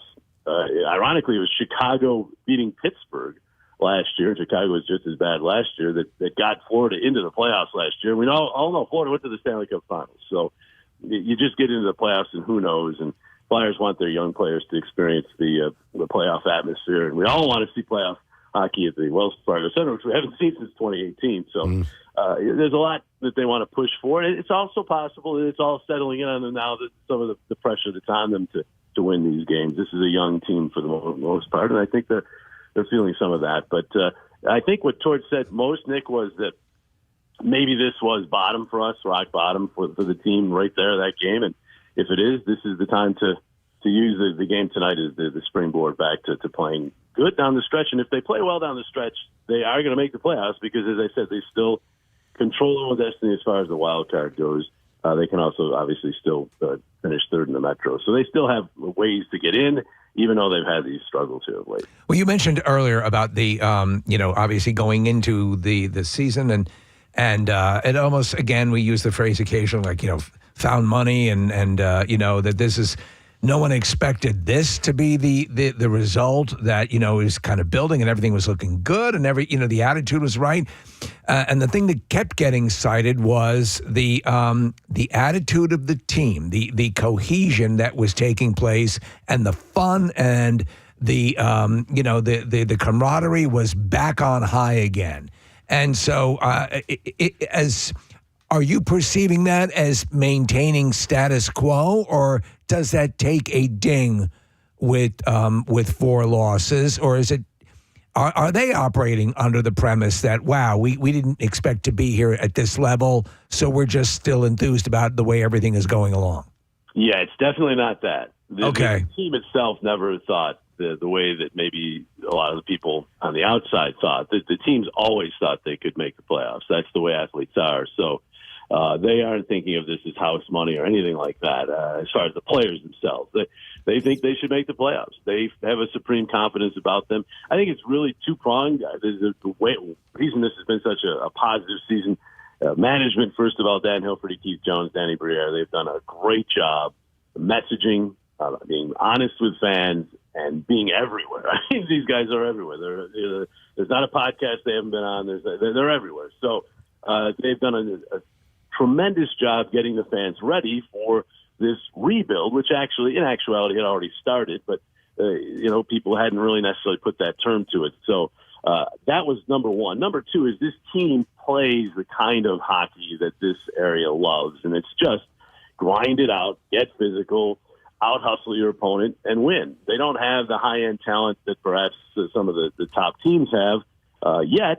We've got some on the way, and maybe more on the way with some draft picks ahead, but they have good talent. They have solid talent, I think underestimated talent, and they've been able to basically outwork teams much of the year. And you know how Philadelphia is on all their sports. If you outwork the opposition, even if you lose, they're going to still like you. There's a lot of teams that didn't win championships in Philadelphia that captured the fancy of the area as much as the teams that did because of the way they went about their business. And this team has really definitely bought into that. So between the management and the players and the approach they have, I think it's really clicked with the fans, and that's why there's been such positivity. As for the approach down the stretch, no, the players aren't looking at this as found money or anything. They're looking at this as we can make the playoffs. Let's go get it. Yeah, I'm hoping for and maybe expecting a little bit of magic at the end here, but we'll see what happens. But JJ, the question is, we have a mission for you. If you feel ready to accept this, we're ready to pass this along, okay? I'm always ready, yes. Okay, all right. So your mission, should you choose to accept it, is to work the following phrase into the game tonight. And this is a little more wordy than one we've ever given you before. So here's your phrase, JJ. As they say in the old country, you can give that churro to Benicio del Toro. You're going to have to text that one. All right. We will. I'll text it to you. We will. Yeah. As they say in the old country, you can give that churro to Benicio del Toro. You know, churro and toro kind of rhyme. It kind of rolls off the tongue a little bit there. And then I'll get around to saying, oh, and there was a goal scored. Well, So here's what happens. If JJ can, and being the expert broadcaster that he is, he probably will work in that phrase at some point during the game. What you need to do is take a look at the clock, and I'm not talking about the game clock. I'm talking about the time of day it is. Write down what time it happens. And then tomorrow, we're going to ask for somebody to call in and tell us what time it happened. If they get it correct, then they are going to win tickets to that Wayne Simmons game. When is that game that's honoring Wayne Simmons? The game against the Devils on March the 13th. And April 13th. Wayne Simmons, we were talking about clicking with his fan base. Wayne Simmons is one of those players that did, so that will be very special. Nice. Yeah, most definitely. Love watching him play, man. He's such a cool. We had a chance to meet him a couple occasions, and just a super nice guy. So. All right, so the phrase is, as they say in the old country, you can give that churro to Benicio del Toro, and then I think you know the rest, and we'll work that in tomorrow. I also want to plug... What exactly does that mean? It means nothing. Nothing. It means whatever you make it mean. Yeah. You make it... You know, you're the pro. Mold it into the moment. Yeah. Uh-huh. Yeah, this is the first test for Brian Boucher. He hasn't had one of these. That's right. Yeah. Bring him into this. Yeah, Jonesy he rolled with it. We'll see how Boosh does. I'll be surprised if he says, "I know what you mean." Yeah. By the way, you guys have great chemistry. You know, you worked with Jonesy for a long time, and Boosh is terrific in the booth, and I know he has been. He does a lot of national games too, JJ. But I've really enjoyed watching games and listening to you guys, and he's very funny in a subtle, dry way, Boosh. I mean, and so to hear him laugh at stuff you say and to hear you laugh at things that he says, it's been a lot of fun this season. Yeah, we have fun. He's great, and not always a subtle sense of humor. It's sense of humor, but maybe not on the air. He's also a master of impersonations, which we haven't really. It's hard to incorporate that into a game. But if I'm sure he's got one of me, but he's got one of almost anyone he's worked with. He's good that way. But I might need his help on getting this. Yeah. It'll be interesting to see. By the way, the other day, I guess he got me laughing, and maybe I got him laughing or whatever. And somebody tweeted, two of my favorite people, and they said, two giggling old men. Boosh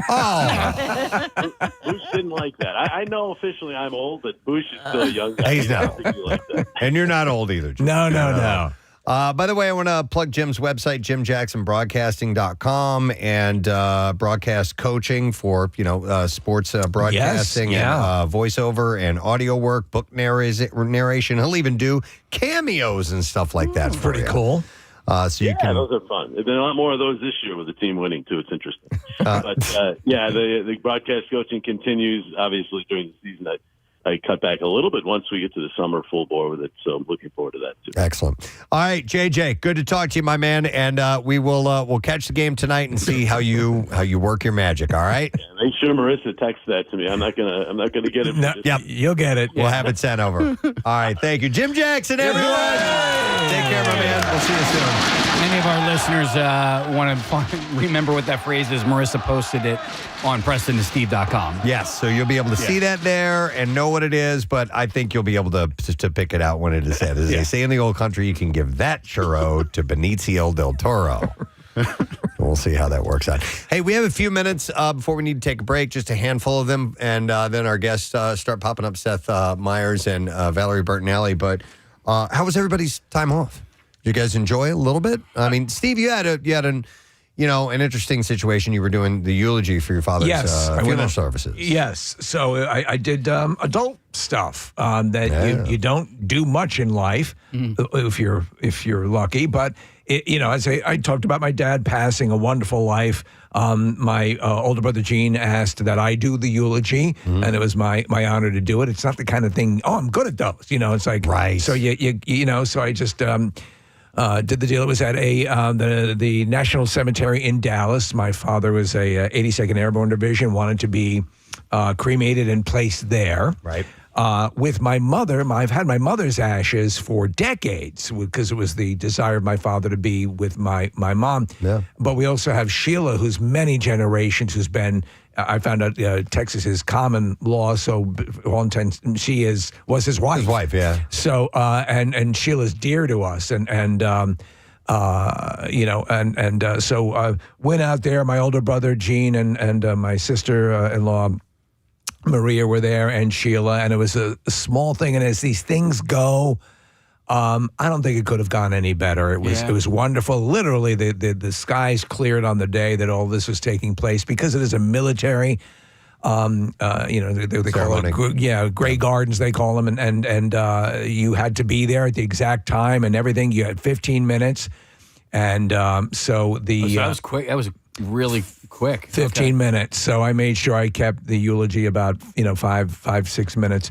Tops, and they do this beautiful thing if you've ever seen it. Claire's, my wife's father was a submariner during World War II, and he got the same sort of thing. They fold the flag. Right. They do the whole process. They spin it around. They thank Grateful Nation. Right. And they gave the flag to Sheila, which was wonderful. She took it, and she was fantastic. And then I delivered the eulogy, and I'm doing it, and I'm like. I was like, here's where the radio broadcasting stuff comes into play. Afterwards, I go over, and the priest he goes, I've seen many of them. That was one of the best I've ever seen. Oh, wow. That's awesome. Okay, I want to see this. Okay. Do you have footage of it? I do, yeah. Good. So I'll just ask. I'm going to ask the rest of the guys if I can, post it, because a beautiful honor for my dad, and to see my mom and dad in their, cremated. The boxes that will slide into the cremated. Well, what do you call it? And what is technically? It's I don't even know what they call the facility. Crypt or something. Akin to that mausoleum. But so that was that, and it was wonderful. And it was wild because I'm out there and I'm working out at the gym my father used to go to for social reasons with Sheila, and right near his home. And I'm working out, and I hear 3 or 4 people on treadmills right across from me as I'm working on a piece of equipment, and they're talking about my dad. What? And they're talking about him in the best way you'd want to hear your dad talked about. Not knowing that you're his son. Not knowing, no. And so I said, I didn't mean to eavesdrop, but that's my dad you were talking about. And it was wonderful. So as these things go, doing the adult side of things and stepping up and doing that. And Gene was fantastic. And my brother Tom could not be there, but he's going to make his way out there as well. So again, you don't do these things often in life, but this one seemed to go very well. So. Hey, did they play taps? They did. Okay. They have it recorded. Recorded. Okay, because they had the Emmett Otter Jug Band. No, they had. Yeah, it was weird because one of the I can't remember whose funeral it was for, but guy takes out a trumpet. Yeah. But the trumpet has a speaker in it, and I didn't know what that speaker was until it came time to play taps. And it was just, I guess he hit a button on the trumpet. Oh, I see. And it played taps. He didn't actually play taps. He just stood there with basically the speaker up to his mouth, which so literally kind of weird. The one military, the one Marine reached around and touched something that activated the sound system, and it was. But I mean, it was quiet. It was They sunny. do the gun salute and all that No, too? no. But it happened to be. It was it was a military observance that particular day. So there was a missing formation that flew over just before. Oh wow. The service with my dad, which was kind of nice. But very cool. Very cool. Excellent. Anybody else? I didn't do anything, guys. Okay. You went to the shore. I was here one day. I did traffic. It was amazing. I'm terrible at it.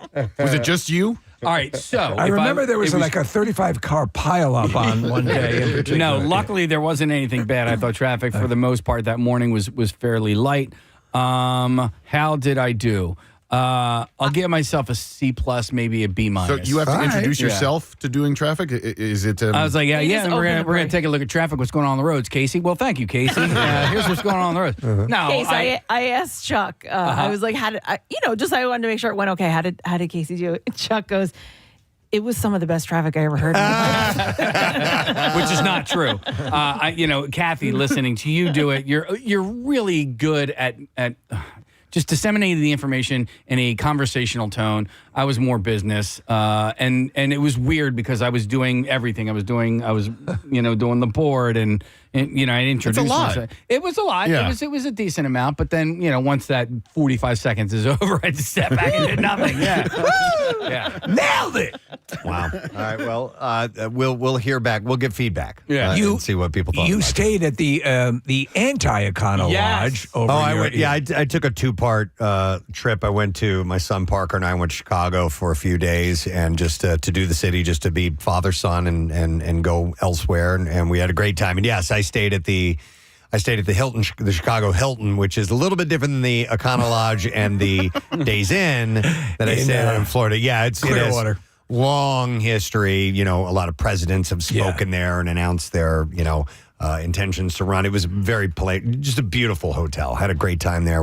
I got to thank Casey because I had a few things planned while we went. We did the architectural boat tour, which is incredible. I'd done that before. So How was the weather? It was terrible. Oh my God! Until the last 2 days were okay. The last day was gorgeous, of course. Of course, as you're flying out.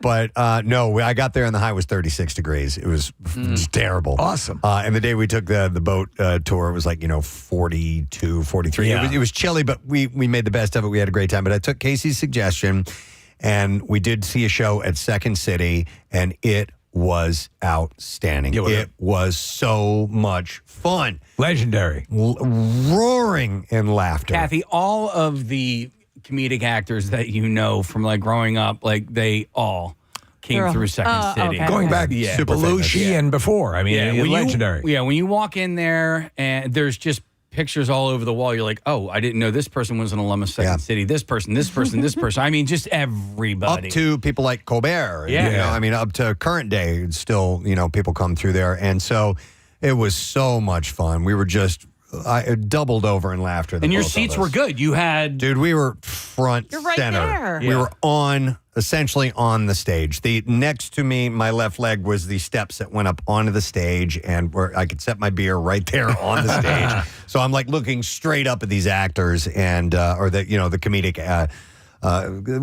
They act stuff out, conversational actors, but they're the sketches that they do. Some of them went from 3 or 4 minutes long to 10 seconds. Like they would do boom, really quick Yeah. things, and then turn it right back around, then do a longer one, and they had all these transitions with light cues, and it was just a blast. You recognize anyone? No. Okay. You But they're will. all wonderful. You will. Yeah. You will some recognize of them people will from them. probably go on to do something. You know, like Matt Foley was originated there. Yeah. You know, the character. motivational speaker. Yep. All of that. Odenkirk, all those guys are from that. So, yeah, that's where you go. That's where, Lorne Michaels keeps his eye on that place to see who's going to be next. So I did that, and we also went to, and this I found on my own, which was the Chicago Magic Lounge. Oh. And it is essentially, it's kind of like the Magic Castle in Los Angeles. It's a theater specifically just for magicians, and they all work the room beforehand. It's a smaller theater, maybe 150 people or something like that. But they come up, they do close-up magic at your table. I love that. And if you get this premiere ticket afterwards, you go to an even smaller private show in a back theater, and we did that. And that was a lot of fun. That's very cool. Yeah. So we did those things, and we found a really great restaurant that had a wonderful view. We went up in the Hancock Tower. What was the most Chicago thing you ate? The most Chicago thing I ate. Deep dish? Oh, man. No, we didn't have deep dish because No? I've had it. I don't like deep dish. I just think it's okay. Yeah. And I wanted to have the Chicago hot dog. Yeah. But I never really got around to it. I wanted to, because I went there myself. I went to the Wiener Circle. Right. That's the one, Kathy. Are you familiar with it? I'm not. They insult you. I went to a different Wiener Circle in college. Yeah, they insult you. It's part of the thing. Oh, right. but- You've told us about Yeah. this before when we all went. But Yeah, if you yeah. order, and you better make sure you have the money, if you order a chocolate shake.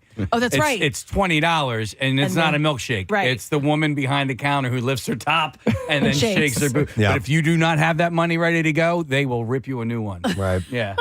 So we did Chicago, and then he flew back here, and then I flew to Myrtle Beach and met some buddies to play golf Play the best golf of your life, right? for a few days. I had the best driving day of my Nice. life. Ooh. I'm not going to bore you guys with golf, but I've never hit the ball farther, straighter, and exactly where I wanted to in my life. But the weather sucked while we were there, Really? too. Oh, my Yeah, gosh. it was cold. And the last day was beautiful. But we did play golf on the last day, too, which What was was great. the last day? Friday? Saturday. Oh, Saturday. Okay. Yeah, so it was beautiful then, and we did get one more round of golf in. But one thing I did realize is I am not built to play 36 holes of golf, cart path only, Casey.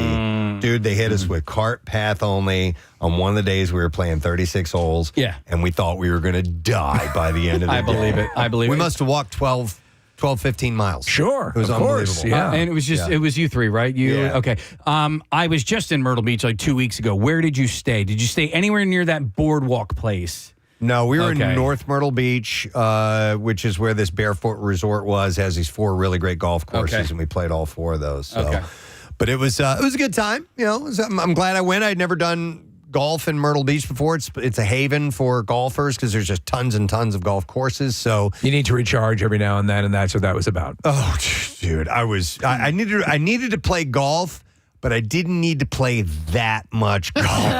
Wait, how many actual rounds did you play the entire We were there time? for 4 days. We played 6 rounds of golf. Oh, So we did the first day 36, then 18. And the second day, it was rainy and cold and windy and horrible.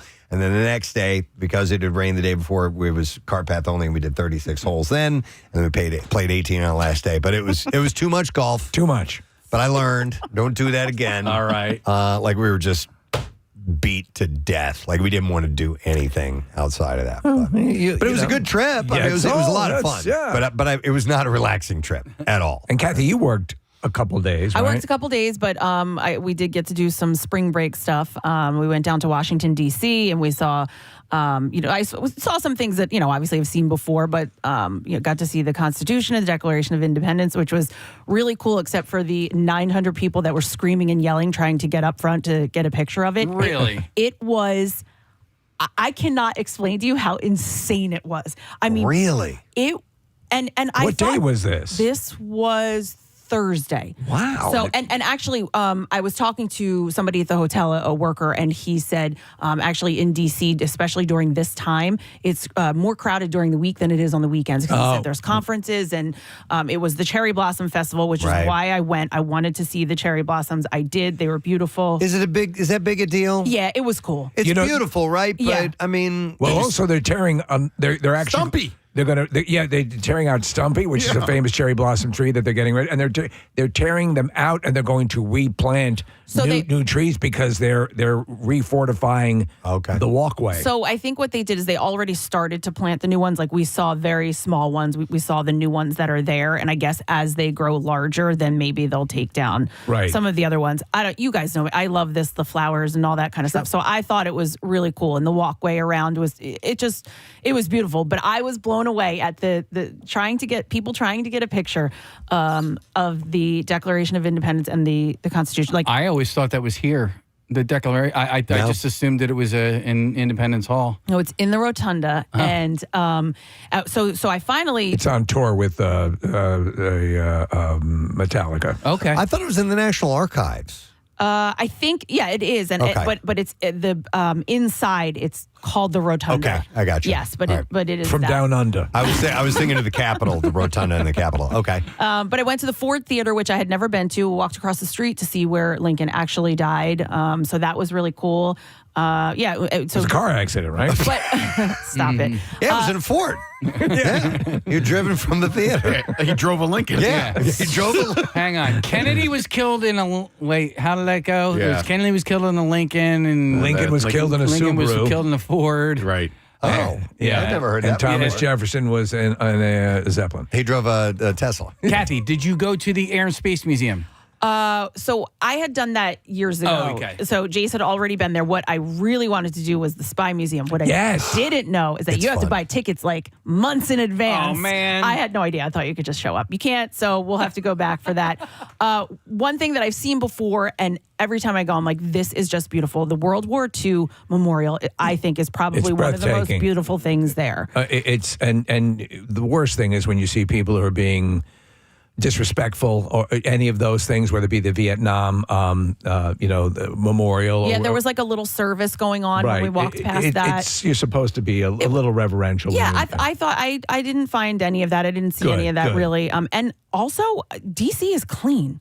I didn't see. We saw one parts of DC are clean. Very clean. Yeah, I mean, the Metro is where I was, and I didn't even. Nick, I wanted to ride the Metro, and I never got on. Oh, it's very clean. But yeah, no trash. Is that clean? Yeah, it really. I was surprised. I thought. I like that. I'm sorry to interrupt you, but I like the Korean War Memorial. Did you go by there? I don't think we went by that one. It's so cool. They're all touching. The second you get within proximity, you start to the weight of what was given up, and just also I think they're all well done. Yeah. And then I also had a chance to ride some horses. We went horseback riding, and it was a friend. My friend lives on a farm, so it was their, their Did you horses. visit the Lobster War Memorial? I did not. I did not. No, this wasn't in D.C. This was out in Bucks County, but it was. And damn it, I cannot. I had the name of the damn horse in my head, and now I can't. Damn horse. Remember. No, but they're. I mean, they are big. They're not regular riding horses. And you finally got to use that new Beyonce song for your reels. I did, Casey. That everybody else is using. Case, while I was there, I was talking to my friend Megan, and I'm like, oh, okay, I'm definitely using the Beyonce song. You cannot on social media. You're familiar with this? You do. I know you're not on. So I don't surf like you guys do. So TikTok video, every Twitter. It's all. This ain't Texas. Oh yeah. But listen, it fit, Preston. It does. Is this it? Yeah. This ain't Texas. Every goddamn bit. And even if it's somebody taking a dump, it doesn't have to have any correlation to anything. Texas, Cowboys, boots. Well, we never played that audio of the kids show that this sounds like. It has a very similar sound to a kid show from Canada. Yes, a Canadian kids show. Really? It's like, What? And there was, but there's been no suggestion that it was ripped off. It's just very similar. Okay. All right. Well, I'm glad everybody had a good time. Nick, did you have a good time? I did. I went to Virginia, saw my family down there. Stanton, Virginia is a really nice little town in the Shenandoah Valley, and so spent the week hanging out with them. I just have to say, on the record, having a niece is the coolest thing on the planet. There have never been any girls in the McElwain family. I'm one of three boys. My dad had a brother. We all had sons. Me and my brothers had sons, and now we have this little girl, Janie, and she is just the cutest, most adorable, fascinating thing that I like. I'm so in love with my niece, and I'm so lucky to have her. It's great. Real quick, can I take this call? Yeah, Case? real quick. I know we got to take a break, but I'm curious. Hi, Adrienne, are you there? I am here. Hi. How What? are you? Well, I'm good. What's up? So last Monday, I was in the Philadelphia International Airport, and I was waiting for my flight to Florida. And a little girl came back with her mom, and she said, I just got my picture taken with Preston. He's famous. And I said, Preston of Preston and Steve? She said, yes. He's the most famous person in the world. Oh! Congratulations, Preston. That just made my whole vacation seem even better. That's right. I remember doing that. I forgot about that. That's so awesome. To be honest, I was just sad that I didn't get to see the most famous Preston. Someday your dream will come true, Adrienne. No, thank you for that. That's really sweet. I appreciate it. Yep. All right, worries. take care. Oh, that's funny. That is cool. Nice. All right, well, listen, we do need to take a break and come back in a moment. Again, we just had Jim Jackson on the Xfinity mobile guest line. There's a little mission that we've given him, a special phrase he's got to say. You can go to PrestonandSteve.com and check it out. We have a link right there. It'll be in the game tonight, and then tomorrow morning we'll see if you can call in and what time. All the information is on the link, and you might win tickets to that Wayne Simmons the game that they're doing. So we're going to be back in a moment, and we'll return with Seth Meyers and Valerie Bertinelli. Stay with us. Preston and Steve on 93.3 WMMR. It was like I was a After bull. traffic on 93.3 WMMR. All right, thank you very much, Kath. Our next guest is joining us via Zoom, and he looks just like he does on television. I and we'll have to impart this to him because that means so much when someone looks like themselves. We would like to welcome, ladies and gentlemen, Mr. Seth Meyers. It's actually means even more to me that you're saying it before hair and makeup. No, the bright eyes. That's really what it's about. Good. There you go. Have you ever attempted to do makeup on your own, Seth, or do you leave that to the professionals? I had to. You know when I had to do it was during the pandemic when I was doing the show from my attic. And that was, they didn't give me much to do, but there was a little powder. I was supposed to powder my forehead to avoid a glare. It's funny because you start. It almost looked like that moment in the original Batman with Michael Keaton when the newscasters were falling apart because they were all doing their own makeup. Yeah. And it was they were just falling up to pieces. I wanted to quickly ask you, Seth, because we for years used to do a thing called Drunk Day, and you do day drinking. And it is great. And you'll take a celebrity and you'll go to the bar during the day as implied by the title, and you do it. So video's running, and it's the problem that we had. It's like we almost had to do this sort of blood oath that anything that was too volatile wouldn't escape out. How do you? What are your level of safety nets that keep that stuff locked up in case something becomes too incendiary? We haven't really had anything too incendiary, but if we did, I mean, we have so many people who are stopgaps for something like that, mostly just our director. And we have writers on that piece who, obviously there's not a lot of writing, but there are different segments and they're sort of marking what they think will play for a laugh. And in general, though, I remember every night we do it, I wake up, I just sit bolt upright the way you used to when you would drink too much during the day and be like, oh my God, what did I say? And so I have such dread until I see the final cut of what a day drinking is, because I just have, it's immediately like the memory of a dream I had a week ago. Yes. Well, you were with recently Dua Lipa, and who is gorgeous, and there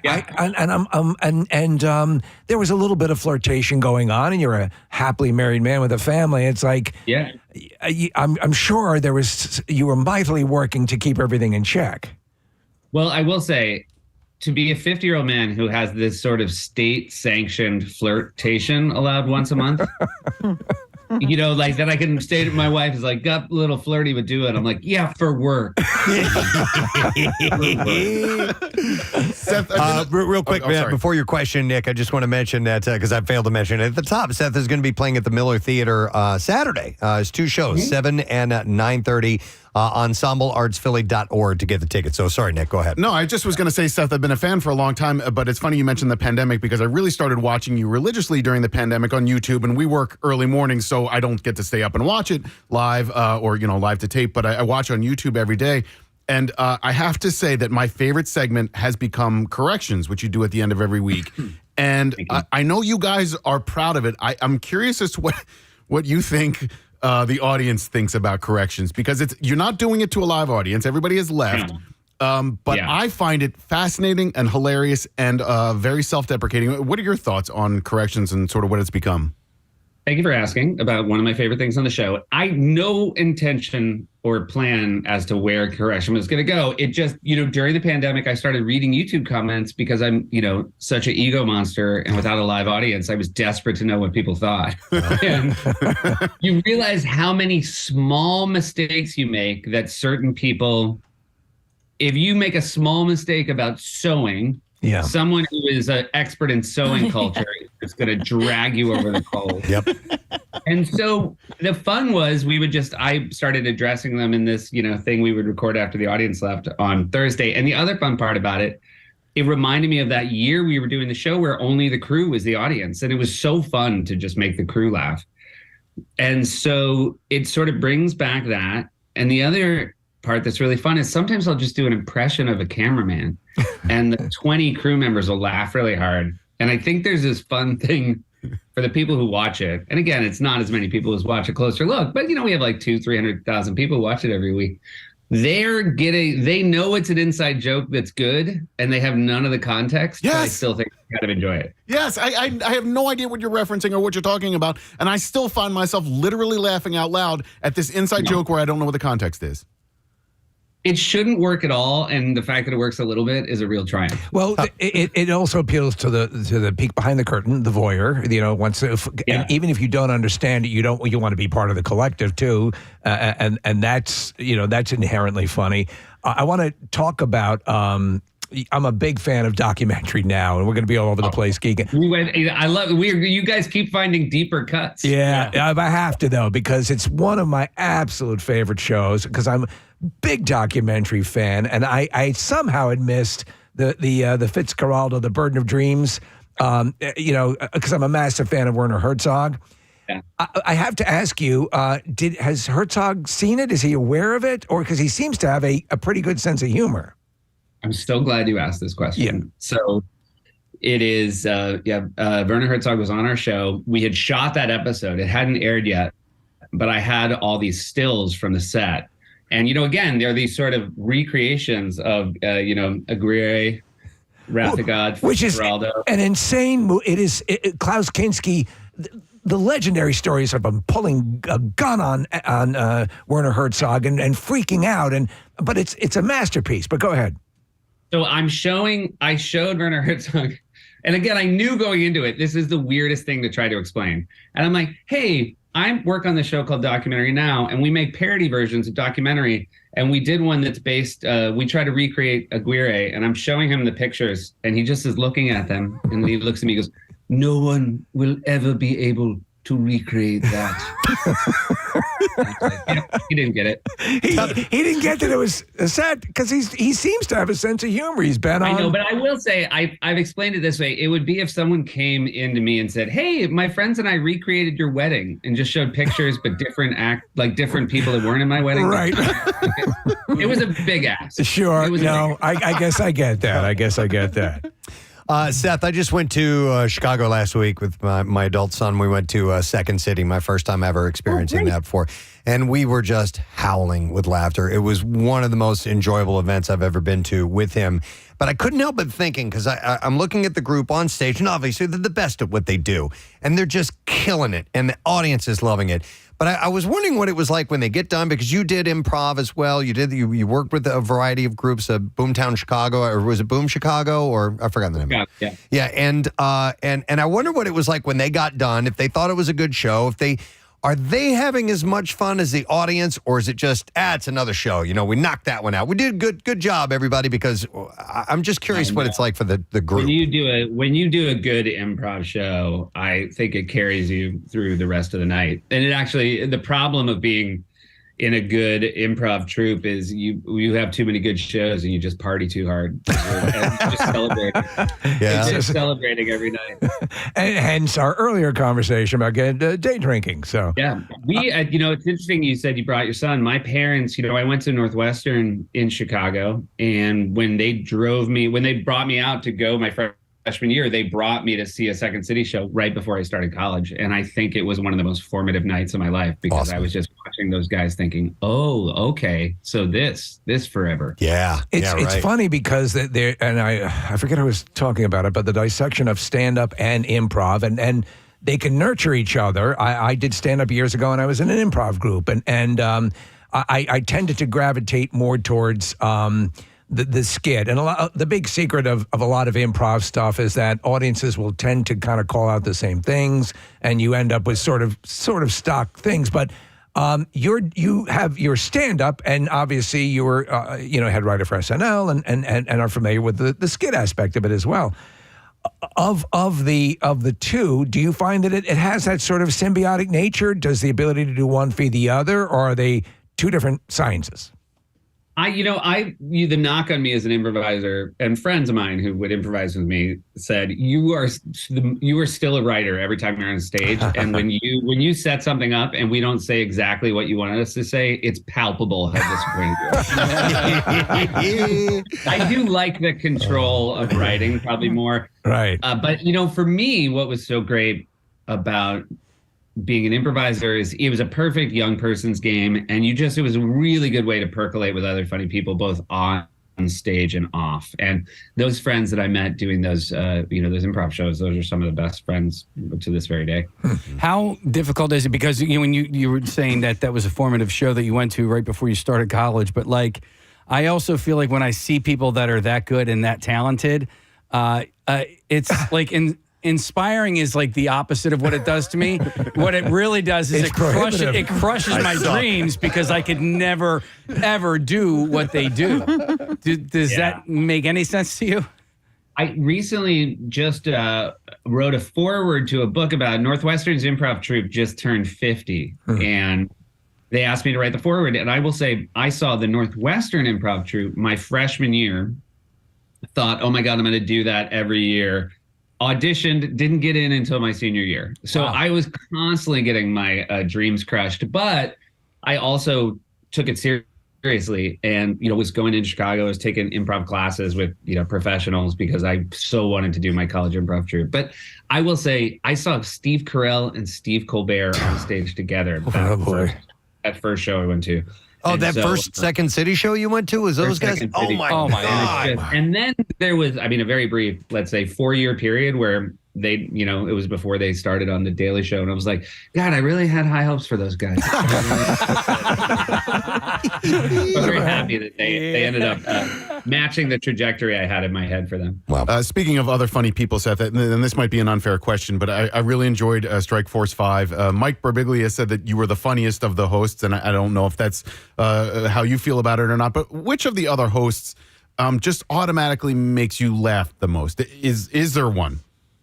Yeah, but all in different ways. I will say that, like John Oliver and I do stand up together once a month at the Beacon Theater here in New York, and he's a dear friend, and just his ability with language. I've never seen a comedian who is even not just on stage, but I feel like the way he uses vocabulary to be funny is beyond me. And Kimmel is like every best friend you've ever had, whether you've met him or not. You just immediately have this affability with him. And Colbert is he's like dad jokes if dads were funny. And then, but I will say, Fallon, Jimmy and I worked together at SNL for a couple of years. Obviously we work in the same building. We don't see each other that often, but Fallon really made me laugh the most in Strike Force 5 because he is so fast, and obviously no secret that he's a really gifted impressionist, but he also really fell into the role of the guy who didn't know what was going on. Yes. Strike Force 5 only worked if we were able to bust each other's balls. And the fact that I feel like the first balls we decided to bust were Fallon's because of what a bad job he did in the episode he hosted. And the fact that he celebrated and leaned into how bad it went was the turning point, I believe, in making it a worthwhile podcast to listen to. So I wanted to ask you about, it's funny because SNL, you referenced that, it's such a pop culture juggernaut, has been for decades, and rightfully so. And Second City has many of the players came from there. And you are at the nexus, sort of tangentially, to, I think, a moment that has now become, that lives on itself, which is Bill Hader, Stefan, sitting there doing the character, reacting to John Mulaney bombs that are placed in the script. What was it like to sit adjacent to that and see it happen in real time as he was completely caught off guard by what Mulaney was sabotaging him with? Well, it's such a delight because I didn't appreciate it at the time. Bill's been really honest about the fact that he had a lot of anxiety through his years at SNL. And you just never would have guessed. He's the most in-the-pocket performer I've ever watched. And so to be able to sit next to him, I always felt, because I did not have a lot of heavy lifting other than to say, Stefan. And so I didn't have to be in my character head. I just always felt like it was somebody said, hey, do you want to come sit on stage right next to Bruce Springsteen? Like literally, you can sit right next to him while he plays. Right. And the other amazing thing about Stefan is when right before a guest rolls out on Weekend Update, there's about 10 to 15 people in the audience. You can see them just beyond off stage, right? And those nights that Stefan was about to come out, people gasped. They couldn't believe they were lucky enough to be at SNL during a Stefan scene. And that happens, less than you'd think working at that show. But it was such a joy. And in general, those were my favorite times at the show, was just getting to be straight man to not just Bill, but it was a real murderer's row of people that would come out and do things. Seth, for better or worse, for good or bad, if you have a sitting president on your program, it's going to make news. And I'm really curious as to what your thoughts were post ice cream with you and Biden, licking ice cream and then him talking about a potential ceasefire and then all of the weird blowback that happened afterwards. And you're just sitting there in the background licking an ice cream cone. We obviously, when you have a sitting president on the show, you put a little bit more prep into it than you would otherwise. I think in general, when we have guests on the show, the longer I've done it, the more I kind of think, you know what, let's be loose. Let's find something. Whereas, there's a different set of rules when you have somebody like that. You want to come off as intelligent. You want to use your time to ask the questions you think the audience wants to hear the answers to. And so when the interview ended, I really was so proud of everybody on the staff for the work they'd done getting ready for it. And then immediately it all came undone when I went downstairs and got ice cream with him. And I'm like, as I'm licking it, I'm like, well, this is now going to be the story. But it was a real trip. What? And I will say, it is funny every once in a while because obviously we're not trying to be the story. Like the fact that I'm pretty sure all my colleagues mentioned it on their show. They all texted. They're like, hey, we're going to do ice cream. I'm like, yeah. That's all. What? So obviously we know there is an incredible gauntlet of security that has to be put in place. What are we not seeing that they're doing prior to a presidential visit? What you're not seeing is my 5-year-old Axel. My kids came to the show to meet the president afterwards. I feel like very few opportunities in life for that to happen, right? So my son Axel, who's the wild card, ran down the hallway having guys with machine guns. Oh my God. What father doesn't want to see that? Well, you can tell the guys with machine guns are like, I don't know, but I feel like kid's not leaving unless he gets his high fives. Like I think that's good. So good. High fives de-escalate. Yeah. Sure. Oh my God. With your stand-up, obviously your Netflix special, Lobby Baby. A lot of people, may perceive you as a ton of politics, but your stand-up tends to be more organic and more kind of a nice blend of all things. So, when you're putting together your stand-up, I mean, is it you're just letting life happen? I mean, obviously you're an accomplished writer, or how do you approach it? I mean, I think, when we have, one of the reasons it's not, 60 Minutes of Politics is obviously that's a good deal what our show is here. And I feel like when I walk into late night every day, it's like, what cards did the world deal us today that we can make comedy out of? Whereas with stand-up, I sort of think, what did my life, what happened within that only happened to me, as opposed to, I think so much what we talk about on the show is this is happening to all of us. We're all going through this together. And so, it's nice to have a different bucket for different things that happen. And, yeah, it's just been a delight. Although my kids are getting older now, and I realize, this is because I'm going to do another special, and I'm like, this might be the one they talk about in therapy. Yeah, you got to get one of those. Yeah. What fun is it if you can't send them to therapy? Your brother Josh, you were doing a podcast with him, and it's family trips with the Meyers brothers, correct?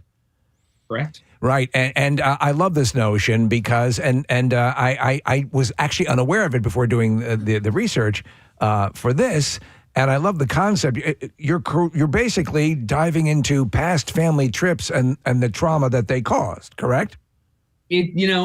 Most people weren't famous when they were young, and most family trips have a real connective tissue to them. That the ones that go the worst are the ones you remember the longest, and if your family loves one another, you can laugh at them. And if you are still upset about them, you probably shouldn't come on our podcast. And Busch Gardens in particular. Now, I had a wonderful Busch Gardens experience, but you were traumatized by it, or am I correct? No, I had a wonderful time. My brother was traumatized because when we got on the trams to go back to our car during a hurricane, we forgot him. So. Wait,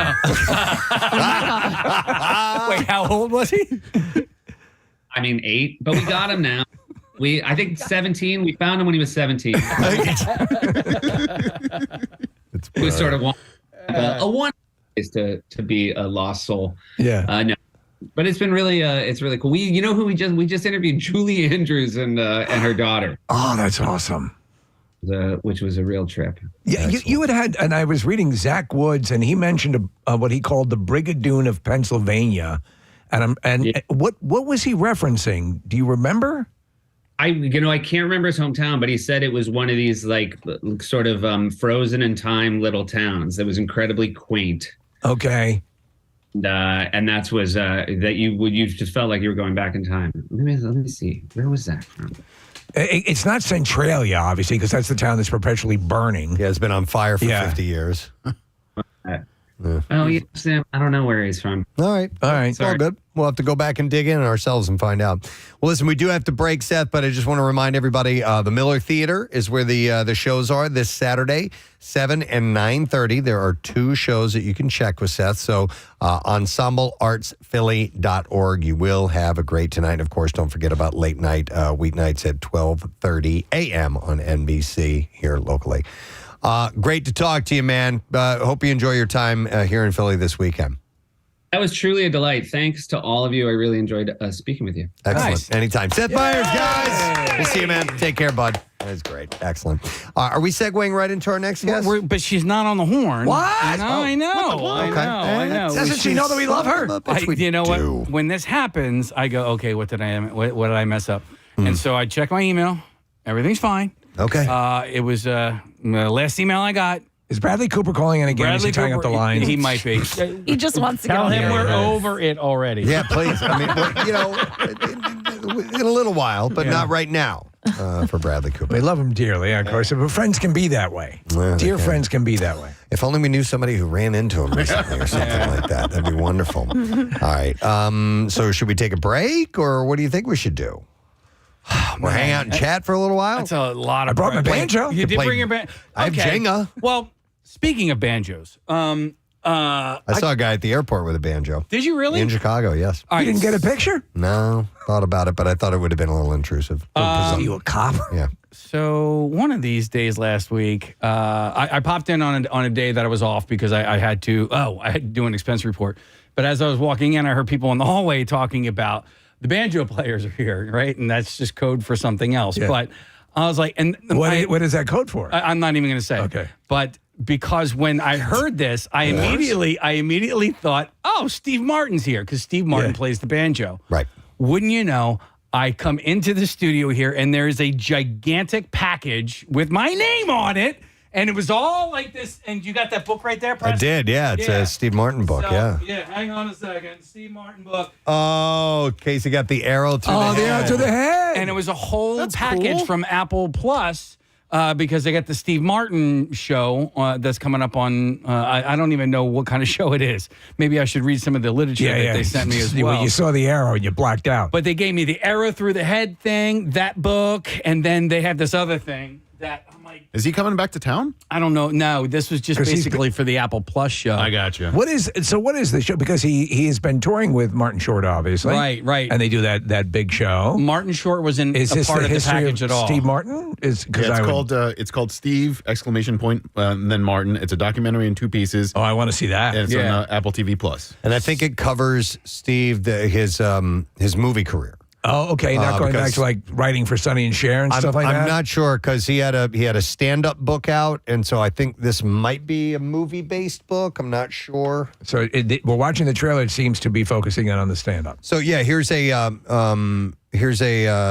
title of this book that Casey said over here for me is Number One is Walking. It's called My Life in the Movies and Other Diversions. I thought you like to read books, so I'm like, do. maybe I'll give you that. Thank you. Now, there were a couple of other things that were in the package where I was like, well, it does say my name on the package. So, but I there a got this banjo? thing. Well, no, but I have this thing, and it seems pretty exclusive.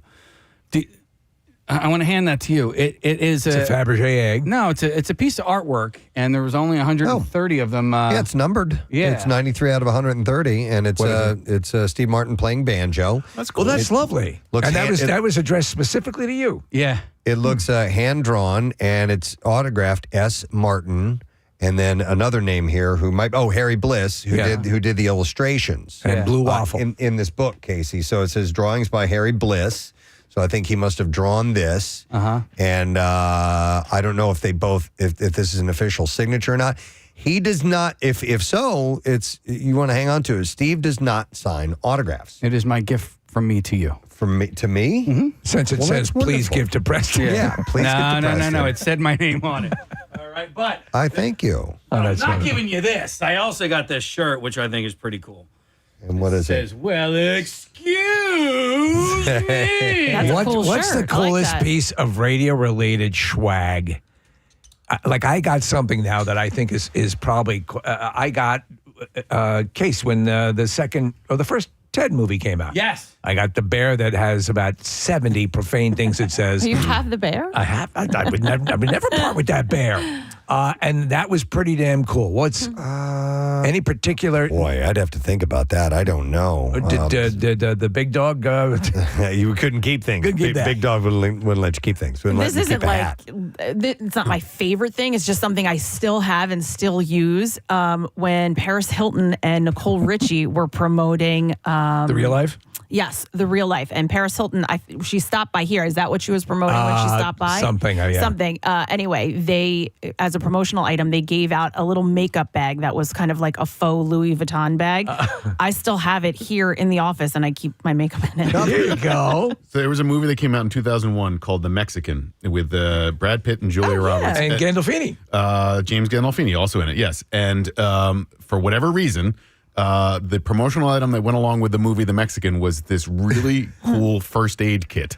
And it was still like have it? soup to nuts.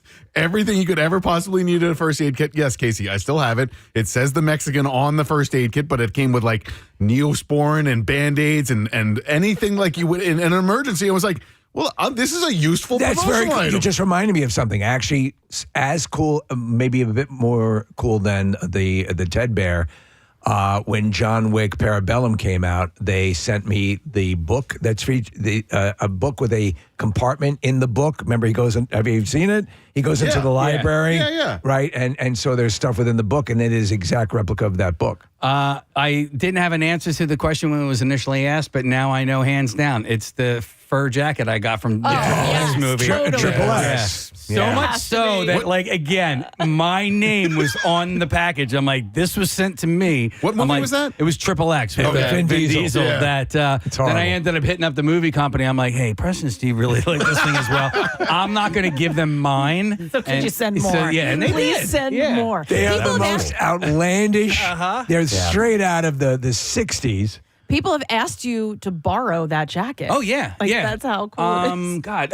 Monahan. Dude, Monahan, you got to love that guy him. borrows, like, but only because he does so many big things. He uses it. Yeah. Like he'll come to you. Can I borrow your ghillie suit? Yeah, ghillie suit, got t-shirt something cannon. going on. Yeah, I got some. You don't even ask questions. Yeah, You okay. don't I even need your ask. t-shirt cannon, the ghillie suit, and about 9 miles of string.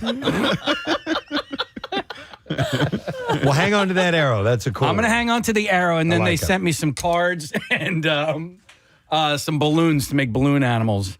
And so I'm going to hang on to those. Well, that's as well. all early Steve Martin. Very much so. But I thought you would appreciate that. I do. picture, Thank you, man. That's really cool. I like that. I'll find a good spot for that. Thank you so much. All right. Well, listen, we should take a break now. Yeah. I don't know if we're going to have Valerie Bertinelli on or not. Maybe we will. We'll see about that. But we will take a break and come back. I know for sure that the Bizarre File is coming up. So don't stray. We will return shortly. Preston and Steve. That's your traffic on 93.3 WMMR. Hey, we have a concert announcement coming up in a little while. Yeah, we'll get to that in music news. It'll be our first item there. So I just want to make sure you are aware of it. It'll be along shortly. But in the meantime, we'll do this little thing. WMMR presents Preston and Steve's Bizarre File. Brought to you by Natural Lawn of America. Natural Lawn has been creating green lawns quickly, more naturally, and with fewer weeds since 1987.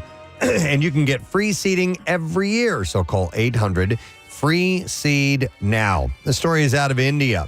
A man, and we've heard of something similar before, died of a colon burst after his friend put the nozzle of an electric blow dryer for vehicles into his rectum and inflated it for fun. Dude. Yeah. Sounds good. According to police, 24-year-old Yogesh had died after his friend Murali pumped hot air into his rectum playfully. They killed him. Murali was employed, actually it did kill him, employed at a service center where his friend Yogesh wanted to get his motorcycle washed. Police said after the motorcycle wash was done, both started playing with a powerful electric blow dryer used to dry vehicles. Murali had first used the blow dryer on Yogesh's face, and then his back, and then finally the butt. Okay. As the warm, hot, filtered air entered his body, his abdomen expanded, and he hit the ground. Of course. How can you not think that wasn't going to happen? As Yogesh collapsed, Murali rushed him to the hospital where doctors said due to the high pressure of the blow dryer, there was massive damage to his intestines. Doctors said Yogesh needed an emergency operation. However, he failed to respond to the treatment, and he ended up dying. A case has been filed, and police have arrested Murali in the incident. All right, something a little lighter than that. Well, that's pretty light. The Bureau of Land Management has a clear message for visitors for Fort Ord National Monument, and that is for people to stay on the designated trails, and for good reason. Fort Ord served as a military base for the Army between 1917 and 1994, and 1.5 million soldiers trained there over the years. But recently, U.S. Army safety officials said visitors had built illegal trails and bike jumps. But they said in a statement that visitors could be in danger of running into munitions and explosives of concern. Yes, of course. Including artillery projectiles, rockets, hand grenades, practice landmines, pyrotechnics, bombs, demolition materials, and other items. Isn't that how Paul McCartney's ex-wife lost her leg? It is exactly how she lost her leg. Unauthorized trail building and use of unsigned paths is dangerous, according to the manager, Eric Morgan. He said creating an illegal route exposes visitors to unexploded ordnance hazards, destroys endangered plants and wildlife habitat, and is costly to remedy. I wonder if you're a random animal here and there might set off something. You would think so, right? Yeah. Like a buffalo? The park has several trails that are safe to use with rules specified on the signage and the BLM website. A BLM spokesperson, Philip Oviatt, said the Army is going through and they're doing the process of clearing the property. The hope is that once they clear any of those restricted properties, they turn them over to the Bureau of Land Management and we can open those up for you. But in the meantime, stay away because there's bombs all over the place. A man has died following an accident involving his suit jacket getting caught in an escalator at a station in eastern Japan. Jeez. Yeah, the station of JR Mito Station, the staff of JR Mito Station found Mamoru Suzuki, a 72-year-old man, collapsed but still conscious with the back of his jacket ensnared in the escalator's handrail. This is the worst day of my life. It was the last day of his life. Suzuki later fell unconscious and was confirmed dead at the hospital he had been transported to. The cause of his death remains undetermined, and the police are reviewing the station's security camera footage. He was found near the escalator's exit, which connects the station platform to the ticket gate. Have you ever seen the escalator was moving at the time. footage with people getting caught in escalators or their feet or the escalator collapsing? I know people live in terror of them, but see stuff like that and you can understand it. I mean, it's a mechanism. It's ruthless. Yes. It's like a praying mantis. Exactly. Doesn't care. Something happens, it can go very, very bad. Well, a manufacturer of fantasy-themed sex toys has accused an upstart Brooklyn, New York firm of knocking off its distinctive designs, according to a federal lawsuit, alleging that the defendant has infringed on copyrights for dildos such as Spritz the Sea Dragon and Tyson the Water Buffalo. Man. Bad Dragon Enterprises contended that its sculptural products have been illegally copied by Sin Saint, which is headquartered in a Coney Island warehouse and advertises that all its ethically manufactured toys are made in Brooklyn, USA. Bad Dragon, which noticed that it has had significant commercial success in the adult toy field. They're ripping off our dildos. Alleged that Sin Saint has been selling the duplicative dildos through its website and other trade channels, including the recent AVN Adult Entertainment Expo in Vegas. That'd be a good knockoff name, a Dudo. The lawsuit identifies 13 separate dildos that Bad Dragon claims have been copied and renamed by Sin Saint. The colorful silicone toys feature scales, tentacles, suction cups, and other designed elements meant to mimic the genitalia of dragons, sea creatures, and other fantastical characters. So we're looking at Spritz the Sea Dragon, and it is definitely a uniquely shaped penis. Yep. One that I could see on a dragon. Some of the Bad Dragon products that Sin Saint is accused of swiping are Kelvin the Ice Dragon, Stan the T-Rex, and Virgil the Drippy Dragon. Virgil the Drippy Dragon. Yep. I always thought, you would think a dragon penis would be larger, though. I don't think they're going to scale because that might kill somebody. Yeah, why not? Sin Saint has not been accused of pirating other Bad Dragon offerings like Jason the Demogorgon or Cuttlefish of Cthulhu. According to the lawsuit, Sin Saint's counsel last month stated that the company had been removing some of the alleged infringed listings for product redesign. Virgil the Drippy Dragon has sort of a very trippy tie-dye look to it. This response, Bad Dragon contended, was unacceptable and added that it continued to be harmed by the defendant's ongoing unlawful conduct. The Bad Dragon complaint seeks an order enjoining Sin Saint from continuing any further an alleged copyright infringement, and is asking for some sort of restitution over that as well. So you never get asked to sit on a jury for something like this. That would be worth sitting on. Yeah. And there you go. That's what I have in the bizarre file for you. All right, we're going to take a break. We'll come back in a moment. When we return, we'll have lesson question, trash, music news. We're also going to get a concert announcement, and Casey is now handing me something to give away. We have a screening of Rebel Moon 2, which is... Did you hear, Steve? I didn't. Rebel Moon 2. And we have an advanced screening of that happening, and it's called The Scar Giver, Wednesday, April 17th, 7 p.m. at the AMC Fashion District. And we can take callers number 5, 6, and 7 at 215-263-WMMR, and we'll get you a seat.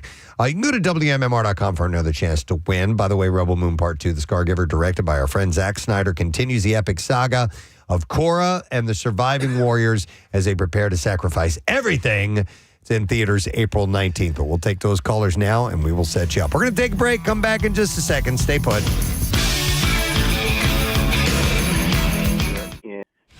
93.3 WMMR. Everything rocks. Little third eye blind this morning. Semi-charmed life. It is 12 minutes after 10 o'clock on a Monday morning with Preston and Steve show. We're going to be giving away some goodies here. Let's do this right now. We're going to do today's lesson question, and we are going to give away via this little thing. We have 4-pack tickets for Adventure Aquarium's Bubble Bash, which is running through the 28th, and they're doing all kinds of great photo spots, larger-than-life buzzles and the shimmering shark cage, a whole bunch of cool things at the aquarium. So the question that we'll ask this morning is, how did Abe Lincoln die?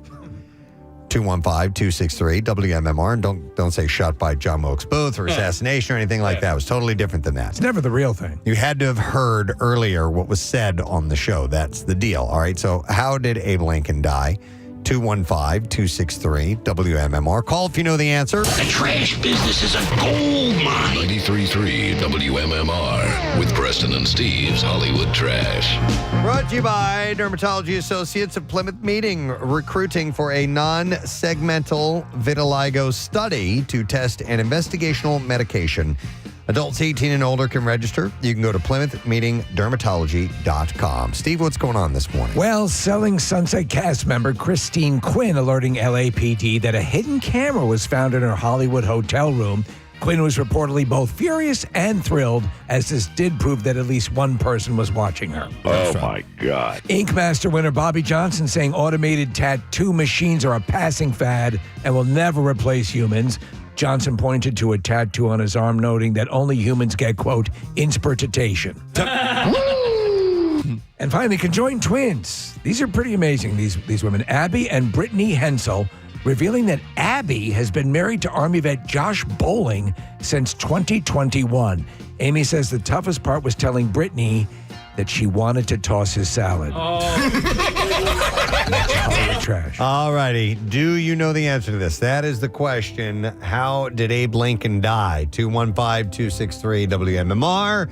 And we will go to Jordan, see if we can get the answer. Hi, Jordan. Good morning. Hi, good morning. Hey, how did Abe Lincoln die? In a Ford. Yeah, in a car accident, yes. That's correct.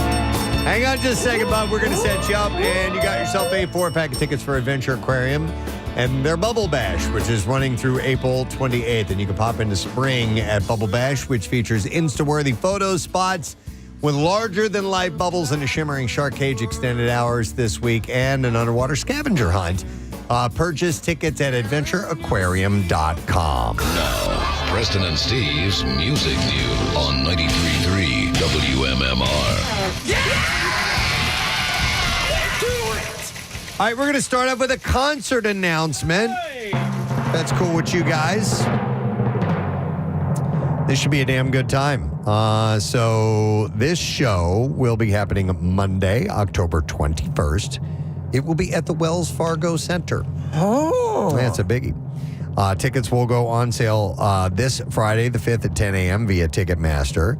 And MMR is excited to announce coming to the Wells Fargo Center Monday, October 21st, the Black Keys.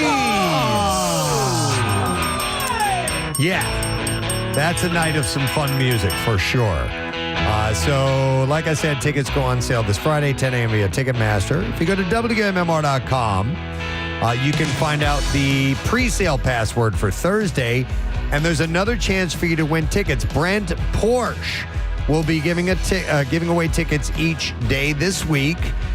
We, the Preston and Steve Show, are going to have some tickets for the secret text word on Wednesday. Nice. So we have a few different chances for you to win. So let me reiterate that information once again. MMR announces Black Keys, the International Players Tour, Monday, October 21st at the Wells Fargo Center. And tickets will go on sale this Friday at 10 a.m. via Ticketmaster. And again, WMMR.com for the pre-sale on Thursday. You get the keyword for that.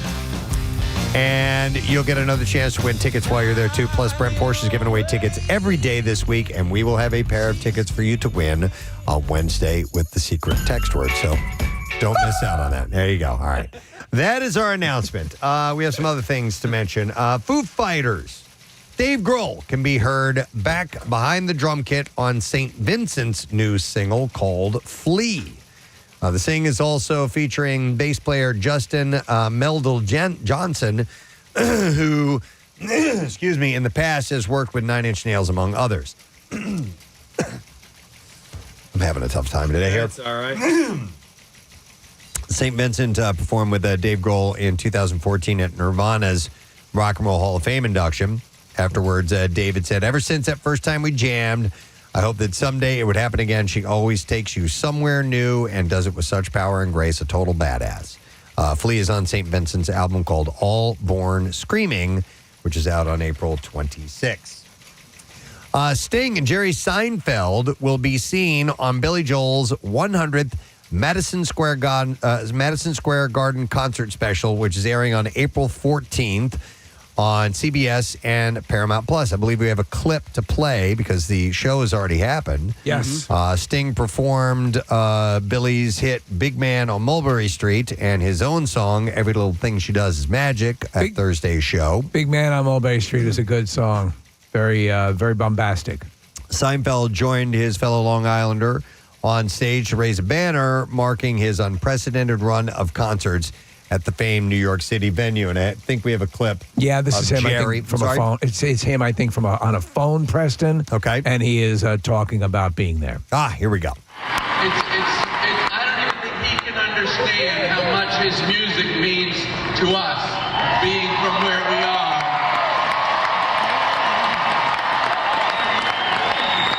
So tonight, we're going to commemorate the 100th consecutive sellout of the Madison Square Garden residency. With the banner. Where's the banner? There it is. 100 sellouts in a row. Congratulations, Billy.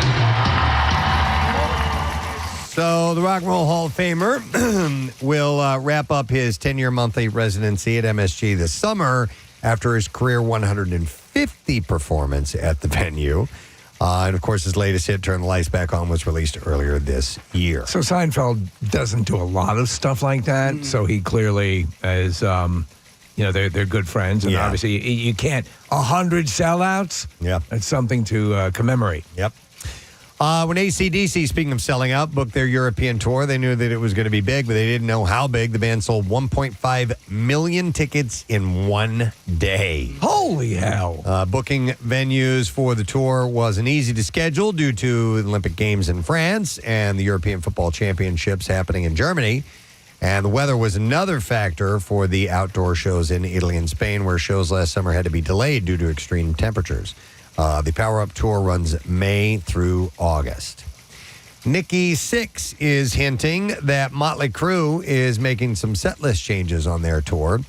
He posted, "Great week for Crue. Worked on new songs with John 5 for the summer shows. Me and Tommy Lee came up with a cool set list, and the stage set is moving along nicely." He mentioned that they have some new music to release, and he said you'll be hearing a lot about them. Because they're scheduling a, quote, boatload of press. So he's getting ready to put the hardcore move on that. And then finally, in an interview, Papa Roach frontman Jacoby Shaddix spoke about the band's touring and recording plans. He said, "We've gone into the studio 3 times now so far, and we got about 7 pieces of music. 4 of them are all finished up." And he described one of the new songs as one of the heaviest, most savage, insane, and most fun songs to write. Sick. Shaddix misses being on the road, says that that this is a creative time for him and the band, and they won't be touring this year, but 2025 is going to be a very big year for Papa Roach. Think of the average band, and I mean, how many of those songs, if they're lucky, one will break through. I mean, at this point, they're super serving their fan base. Yeah, absolutely. All right, that's the last item in music news. We have one more break to take, which we're going to do right now. We're coming back in a second. Do not miss out on the letter of the day for the Word of the Week prize. And I'll remind you what we got going on with Jim Jackson and the Flyers game tonight and your chance to win some tickets. Stay with us.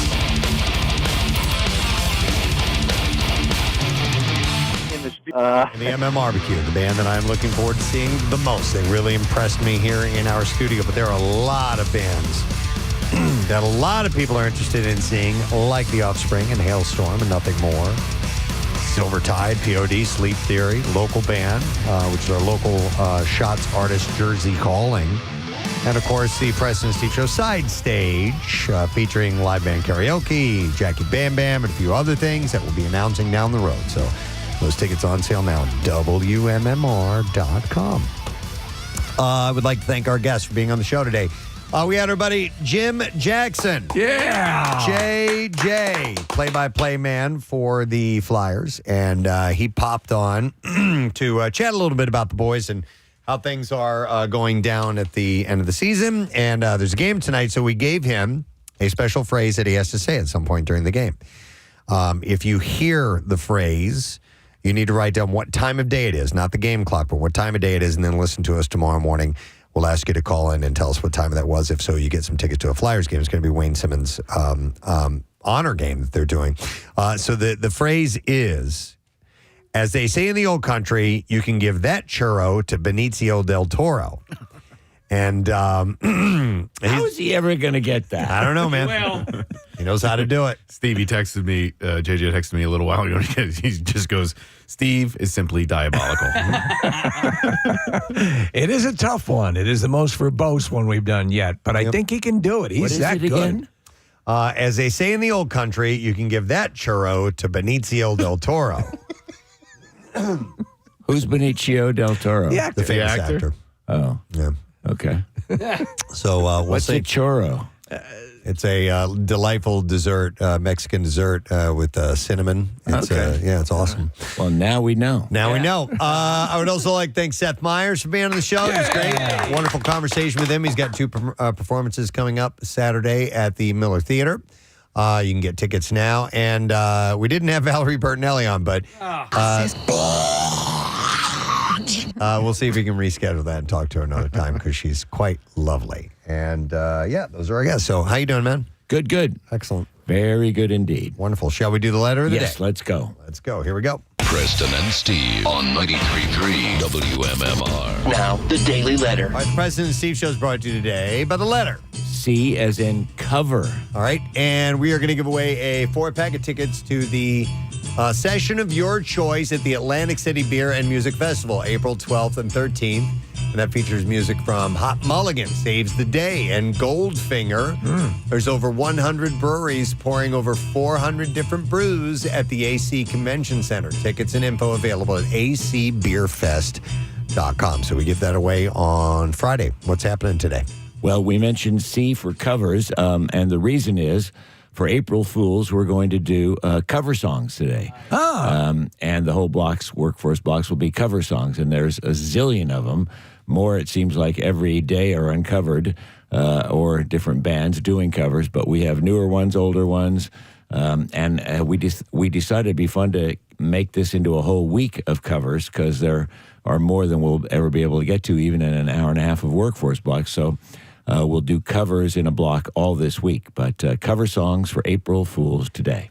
Excellent. All right, well, let me take a moment to thank our sponsors. President Steve Show has been brought to you today by Dunkin', and the President Steve Show runs on Dunkin'. Also brought to you by Acme Markets, fresh foods, local flavors, and Natural Lawn of America. Get free seeding every year. Call 800-FREE-SEED now. Tomorrow on our program, it's Tuesday, so we'll do Tat Tuesday, and also the return of an old friend of ours who we have not seen in many, many years. Former 76er Todd McCulloch. We love Todd. We're just talking about Todd. Is going to stop by. He's in town. Yeah, we're talking pinball. Yeah, so he's a good guy. So He's a we'll great guy. chat with him for a little bit tomorrow, and we'll see what else we can get into. That's it. We're done. Rage on. Have a great day. We'll see you tomorrow, friend. Bye-bye.